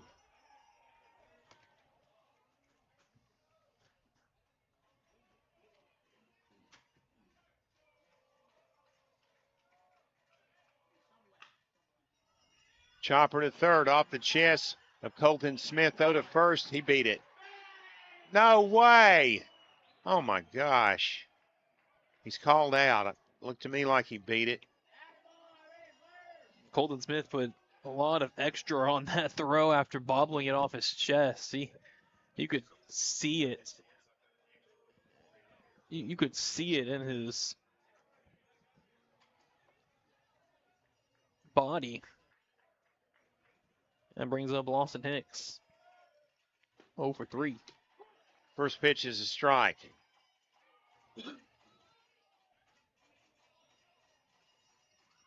Low and inside to Lawson. Second offering by Aiden Saraceno outside. A ball and a strike.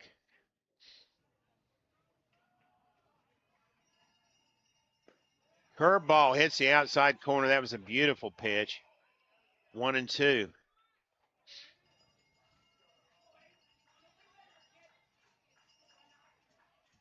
The 1-2 outside.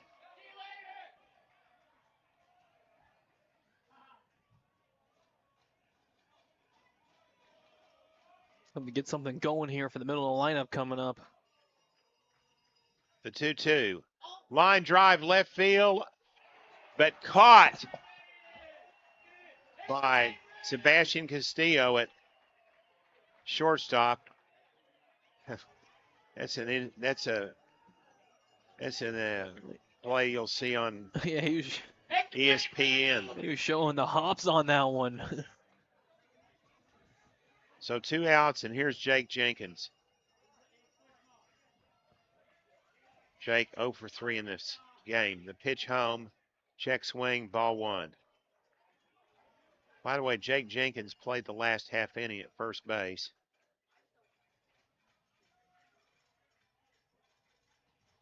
I think he had to with the DH Lawson Hicks going into second base. The 1-0 hit chopping to first. The covering is the pitcher, Aiden Saraceno. And that retires it. So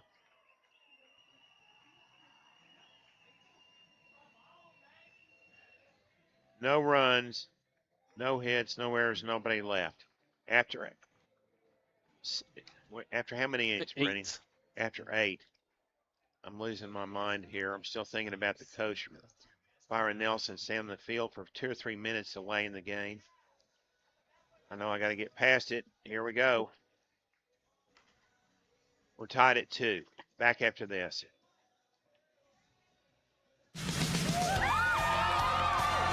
Millennium Sports hopes you enjoy our presentation of UIL Bright Lights Baseball.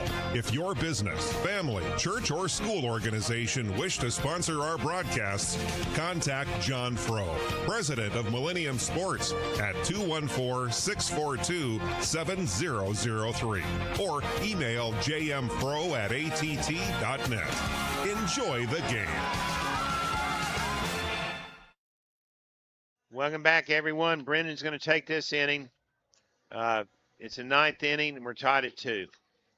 And to the rare 9th inning here in high school baseball.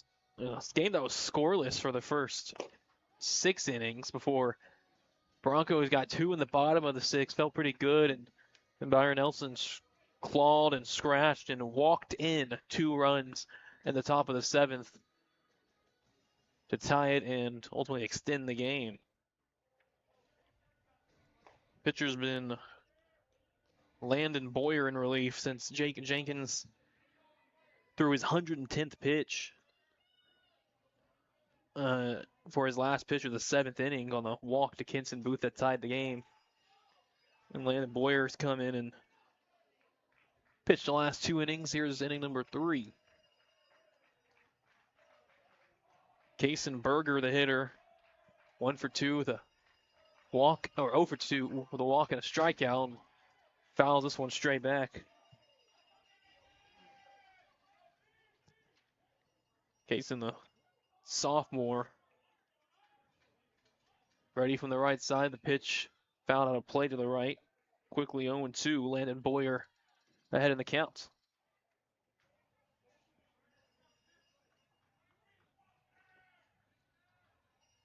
This is the top of the 9th? Yes. Okay, thanks.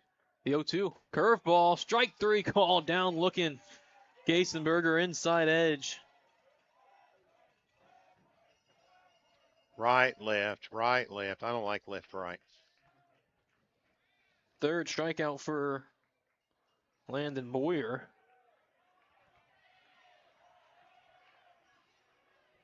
And Coach Mike Killian making another change. The hitter now is Ben Akers, a junior. Killian started the game at 3rd base. Now he's at 1st.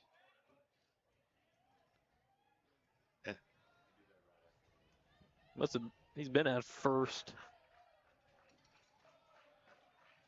He was started the game at, we were told he was the 3rd base coach. I was told that. Has he been at 1st the whole game? No, he changed. First pitch is fouled out of play to the right. Again, this is Ben Akers hitting for Hayden Kaler. In the top of the 9th. Landon Boyer's pitch. Line drive hit towards left center and drops in front of Kason Salon for a base hit. 1 out single, pinch hit single for Ben Akers.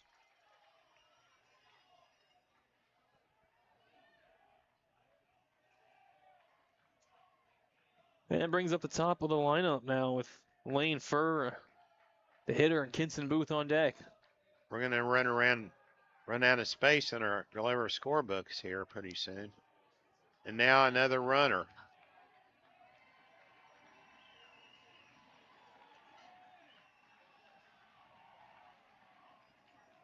I couldn't catch his number. I thought it was 4 maybe, Brenden, but I couldn't catch it. Actually, it's 5, Reed Tennyson. Okay. So Reed Tennyson running at first with 1 out, and now Lane Furr hitting 0 for 3 with a RBI walk in the 7th inning.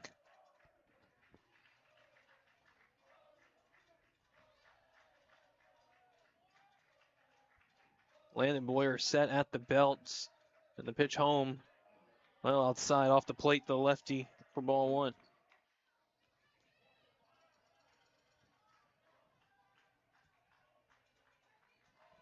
Both teams with 2 runs, 4 hits, 2 errors apiece.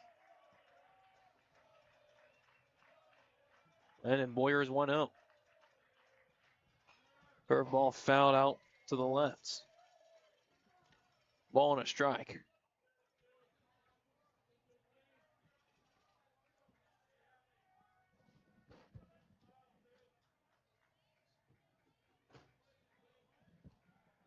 Ball, 1 strike, 1 away.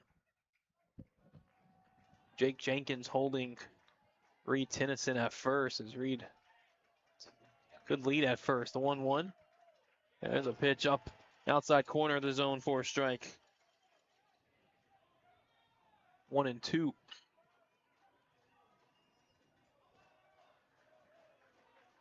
Fifth at bat of the game for Lane Furr. Reaching that deep. The 1-2. Curveball missed inside. Not by much. 2 balls and 2 strikes.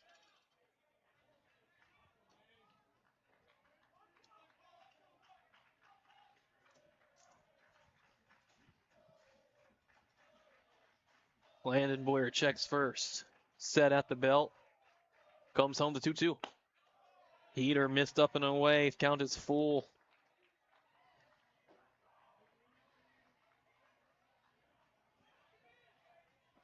Vincent Booth in the on-deck circle.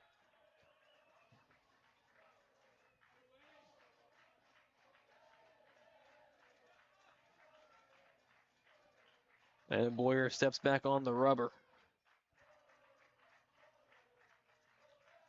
3-2. Hit on line to right field. Base hit. Wide open gap. And cruising into third base as now a throw and almost oversliding the bag was Reed Tennyson, but called safe by home plate umpire Michael Grubbs. A single for Lane Furr. Sets up the Bobcats with runners on the corners and 1 out.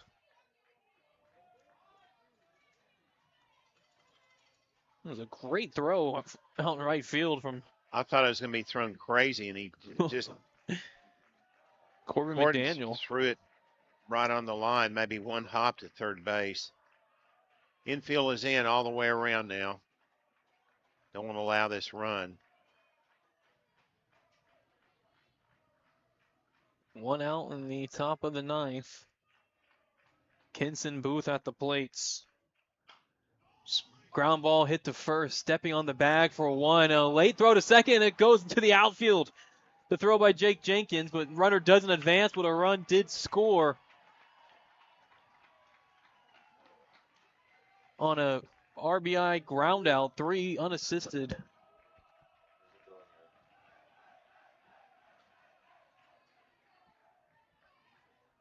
There was no base advancement on the error.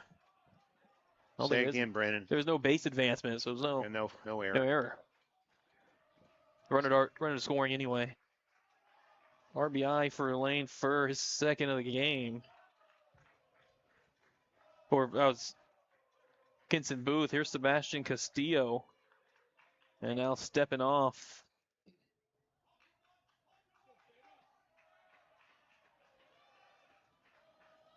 And stepping back on the mound, Landon Boyer. And now Coach Kyle Mickles coming out of the Broncos dugout.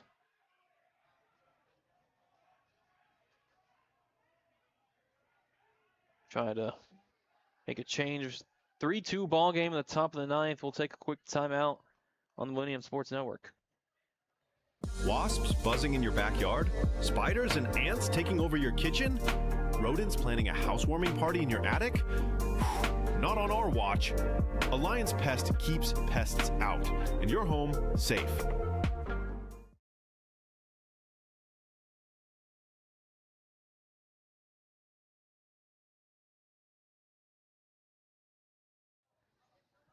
Mound meeting adjourned. And they intentionally walk Sebastian Castillo. They choose not to pitch to him. I wonder why.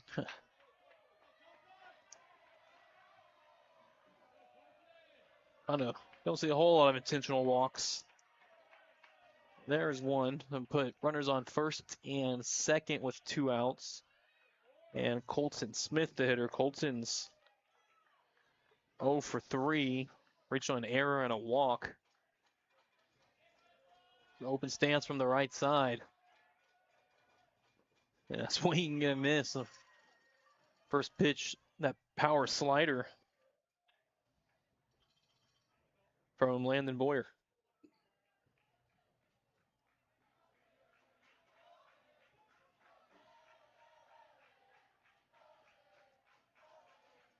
Colton Smith back in the box set.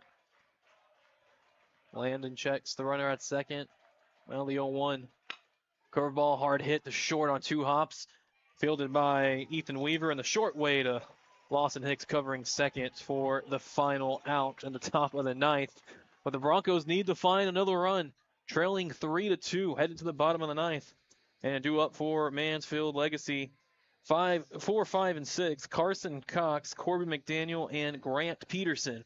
The Legacy Broncos by district championship baseball continues after this timeout. Attention high school sports fans, are you an armchair official? You know, the parent or fan who constantly yells at the referees and loves to let everyone know just how bad you think they are. Well, if you think you could do better, then get in the game and prove it. It's time for you to suit up and make the calls where they actually count. Every sport in Texas needs more officials. Sign up today at highschoolofficials.com. If you or a friend have experienced a significant life loss, get the booklet Walking Through the Valley of Grief by author James C. Bivens. This booklet shares biblical help and is written and designed to help you successfully deal with grief. Walking Through the Valley of Grief is available online at Amazon.com. That's Walking Through the Valley of Grief.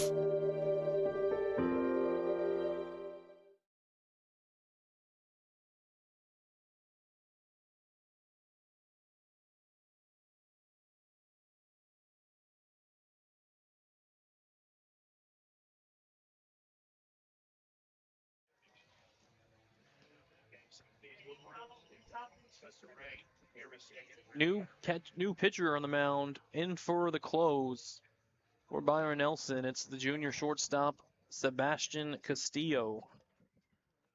Castillo's pitching. Yep.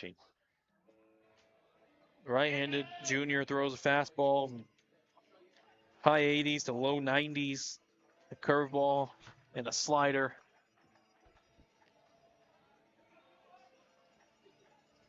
Often asked to come in and close. 4, 5, and 6 in the lineup. Carson Cox, the catcher, senior, up from the right side as Sebastian delivers smoke low and in at the knees for strike one.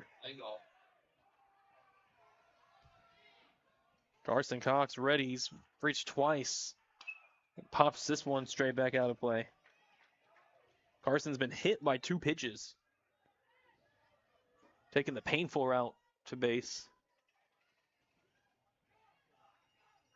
Back ready with an 0-2 count. Sebastian Castillo full wind and just missed outside on a slider. 1-2.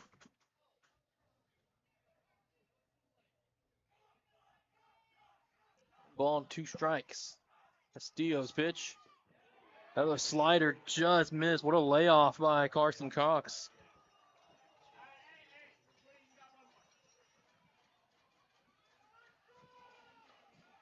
Two-two pitch.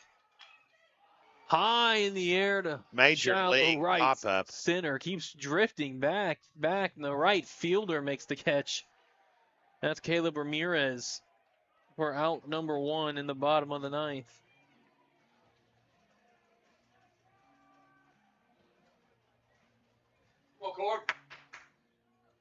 Brings up Corbin McDaniel, 1 for 2 with a 2 RBI double and a sac bunt.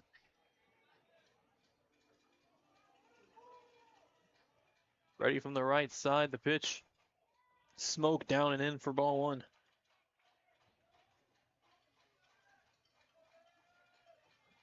Sebastian Castillo working quick, the pitch, swing and a miss. Does Castillo have a curveball? Because I've just seen fastballs. I mean, when you're a reliever, you can come in and throw fastballs and do a great job. I'm just curious. We haven't seen him pitch this year. He's pitched in the past. Fouls off it. He's got a good fastball. Yeah, fastball slider is his main combo. Might sprinkle in that big breaking curve later. The 1-2 pitch to Corbin McDaniel. On the way. Oh, my. Well, it's strike 3 called. It seems like home plate umpire Michael Grubbs even knew it was strike 3. He gave just a very nonchalant strike call. I don't think he saw the pitch. He looked down. That is out number 2. in the bottom of the ninth, and it's all on Grant Peterson. Keep the Broncos season alive. On the right side, 1 for 3 today. And takes Oh, that my to the knee. word. This is ridiculous. Pitch was low and away. Full wind and 0-1 from Castillo. Hit in the air deep to left field. Going back at the wall over the shoulder. Making the catch, Reed Williams. And that's the game. 3-2 final from Mansfield Legacy. Byron Nelson wins the series 2-0. 11-1 win last night and a 3-2 win in the final 9 innings tonight. Players of the game, Jake Jenkins and who's the other one? That was Corbin McDaniel for his Right. 2 RBI double. I'll be going down and talk to them and also the coach. Take it away, Brenden. As we launch JJ's Casino Parties of North Texas post-game show. And First Millennium Sports and the Mansfield Legacy Broncos wish to thank our broadcast sponsors, JJ's Casino Parties of North Texas, Carly and Paige Everett, State Farm agent Earl Wood of Fort Worth, Macero Mexican Restaurant of Southlake, 10 Gauge Ridge Roofing of DFW and Cody Durham, Alliance Pest Control of Fort Worth, and author James C. Vibbins' book, Walking Through the Valley of Grief, available now on Amazon. 3-2, the final. Byron Nelson, 3 runs, 5 hits, 2 errors. Mansfield Legacy, 2 runs, 4 hits, 2 errors. Byron Nelson advances to take on Wolfworth Friendship in the area rounds in the 6A Region 1 Division 2 playoffs. We'll take a timeout and return. Have more game summary and again our interviews with our players of the game. Back after this. JJ Casino Parties is a family-owned business with a rich tradition of delivering Las Vegas-style theme parties to communities in the DFW area since 1985. For over 3 decades, owners Carly and Paige Everett have been the premier choice for turning special occasions into thrilling and unforgettable experiences. For details, look them up at jjcasinoparties.com and let the games begin. A minor accident can turn into a hassle. Fort Worth State Farm agent Earl Wood offers auto insurance with a combination of service, price, and protection. Earl's office is at 2900 South Hewland, Suite 50 in Fort Worth. Details available online at earlwood.biz. That's earlwood.biz. Fort Worth State Farm agent Earl Wood. Like a good neighbor, State Farm is there. This commercial isn't about us. It's about you. It's about you and your first sip of your jalapeno margarita. It's about you and the fresh avocado and your shrimp ceviche. You and your family enjoying a good meal and good company. Celebrating with your closest friends, making a toast to a good year. Dessert, your favorite, Cinco Leches. When it's about you, you know you're at the right place. Make your reservation. Make it about you. Make it Macero. Neighbor, residential roofs take a beating year-round with sun, wind, rain, and hail. Need a tough roofing company? 10 Gauge Ridge Roofing of Mansfield serves DFW with roof inspection, repairs, and the very best roofing as an Owens Corning Platinum provider. Ask us about the very best world-class for shingles. See us online at 10gaugeridge.com. Wasps buzzing in your backyard? Spiders and ants taking over your kitchen? Rodents planning a housewarming party in your attic? Not on our watch. Alliance Pest keeps pests out and your home safe. And we're back in the JJ's Casino Parties North Texas post-game show, a 3-2 final. Byron Nelson, the 2-0 series win in the bi-district round over Mansfield Legacy. Losing pitcher tonight does go to Landon Boyer in relief. Winning pitcher Aiden Saraceno. It was a pitcher's duel for those first 5.5 innings.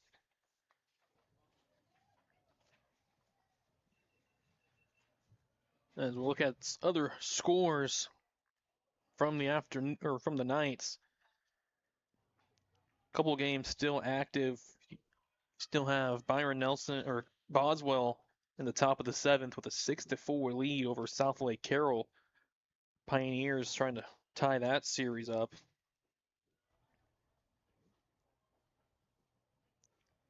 Aledo with a 10-0 victory over Denton Ryan. That's a final. Keller, the 6-0 win over Lake Ridge, a final. You got me, Brenden? Yes, sir. Go ahead. Denton Geyer with a... Let me double check. Denton Geyer with a 7-0 win over McKinney Boyd after a 5-4 loss yesterday. So they have a game 3 scheduled this weekend.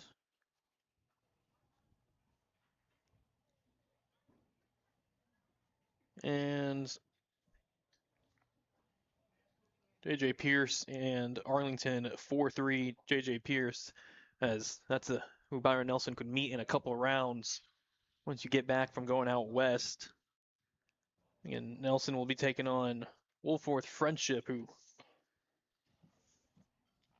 dispatched of El Paso Coronado in 2 games this afternoon.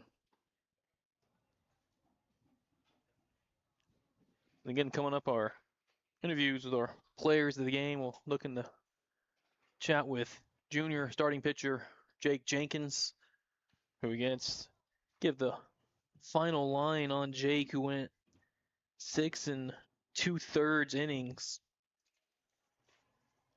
had 7 strikeouts, the 3 walks, and just the 2 hits allowed. 3 hits allowed, but he had himself a ball game through 110 total pitches.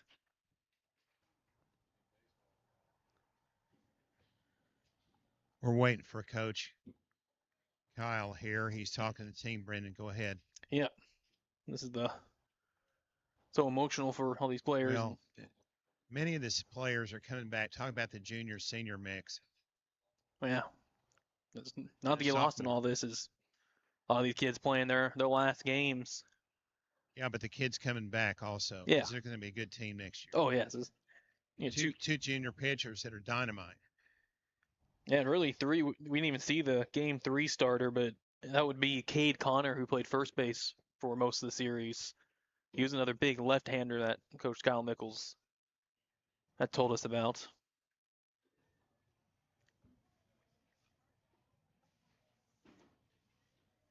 Yeah, tribute to the seniors, no doubt.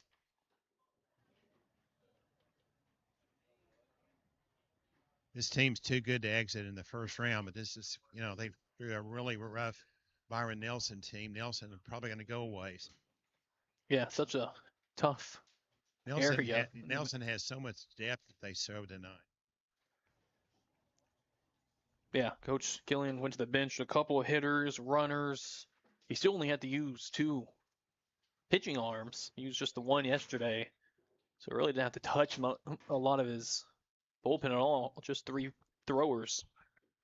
Well, and then 4th, Castillo came in for the save. As we're still in the JJ Casino Parties post-game show. Let's take a break, went through some other scores. That's what I was about to do. Take a break and come back with our player interviews. 3-2 the final. Byron Nelson victorious. Wasps buzzing in your backyard? Spiders and ants taking over your kitchen? Rodents planning a housewarming party in your attic? Not on our watch. Alliance Pest keeps pests out and your home safe. When faced with a life cycle event such as getting married, having a baby, buying a home or car, planning for retirement, or planning for college, Fort Worth State Farm agent Earl Wood has products and knowledge to help. Earl's office is at 2900 South Hewland, Suite 50 in Fort Worth. Details online at earlwood.biz. That's earlwood.biz. State Farm is for life. This commercial isn't about us. It's about you. It's about you and your first sip of your jalapeno margarita. It's about you and the fresh avocado and your shrimp ceviche. You and your family enjoying a good meal and good company. Celebrating with your closest friends, making a toast to a good year. Dessert, your favorite, Cinco Leches. When it's about you, you know you're at the right place. Make your reservation. Make it about you. Make it Macero.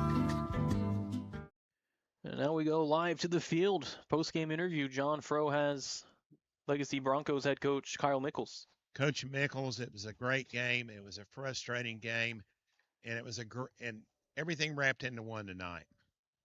Yeah, credit to Byron. They're a great team, and I loved how my guys showed up today, ready to play. They really weren't worried about what happened yesterday. They came out here. Jake Jenkins pitched an unbelievable game for us.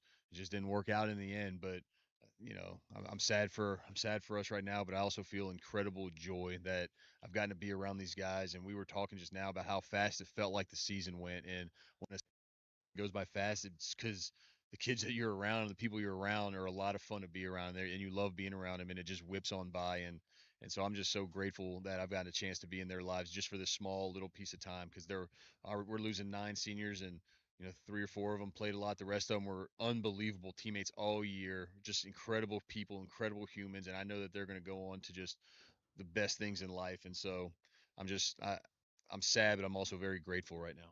You got some juniors coming back. Talk briefly about the young guys coming back. 2 pitchers, maybe 3. And you just told me you're going to 5A next year. That's interesting. We are. We'll have 8 guys back that have varsity pitching experience.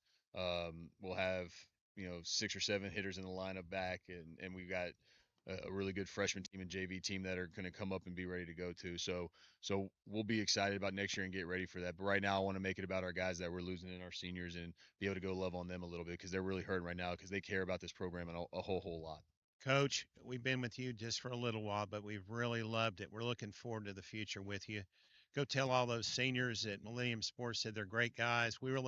I loved calling the game. And by the way, yes, they lost last night. They came right back and played the game of their lives tonight. We try to be proud about being really hard to kill. Like, we're hard to put away. And if somebody's going to kill you, they got to bleed to do it. And that's one of our mantras, and that's what we showed up today. And so I didn't expect anything less. I knew we were going to do that. I thought we were going to come out on the other side of it, but sometimes it doesn't always work out. But that's baseball, that's life, but we'll be better for it in the end.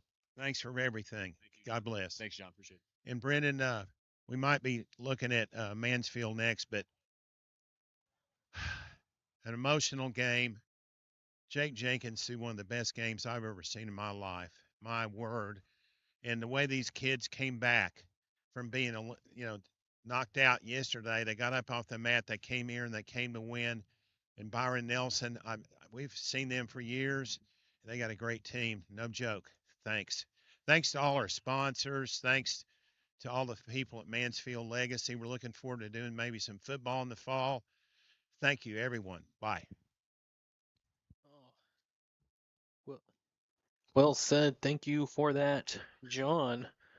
A nice sign off and a great thank you. I'll give my thanks to Mansfield Legacy for this series and accommodating us in the press box here tonight.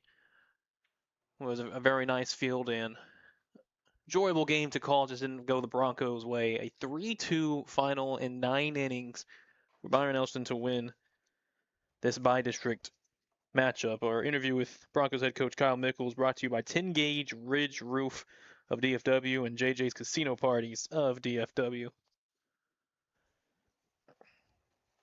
Well, you heard John tell you what's up next. We'll thank folks for getting us on air here tonight. For Mansfield ISD Assistant Athletic Director Bobby Nicholson, Broncos head baseball coach Kyle Mickles, Broncos boosters Callie and Jack Jenkins, for Northwest ISD Executive Athletic Director Joel Johnson, local media Dallas Morning News and Texas High School Baseball.com, Millennium Sports President, play-by-play John Frow, and for your color and play-by-play site engineer Brenden Snow, and our runner today, Richard Snow, our logistics and sound coordinator, Antonia Juarez. Nosotros los guapos. Mansfield Legacy UIL 6A Region 1 Division 2 by District Championship Baseball is written, produced, and directed by John Frow and the Millennium Sports Network. Copyright 2026. Make sure you check us out on Twitter at MSN Sports_TX to keep up with our upcomings, and also our website, www.millenniumsportsdfw.com, for all of our live broadcasts, upcoming, and archives. Thank you for spending your Thursday night with us, and enjoy the rest of could be a wet weekend. Good night.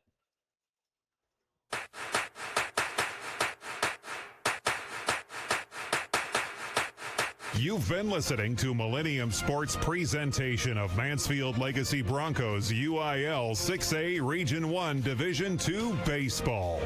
The Legacy Broncos wish to thank our broadcast sponsors: JJ's Casino Parties of DFW, State Farm Agent Earl Wood of Fort Worth, Misero Mexican Restaurant of Southlake, 10 Gauge Ridge Roofing of Mansfield and Cody, Durham, Alliance Pest Control, and author James C. Bivens' book, Walking Through the Valley of Grief, available now on Amazon.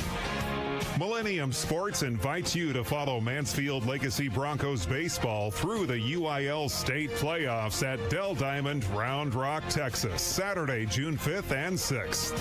Thanks for listening. Drive safely. This is the Millennium Sports Network.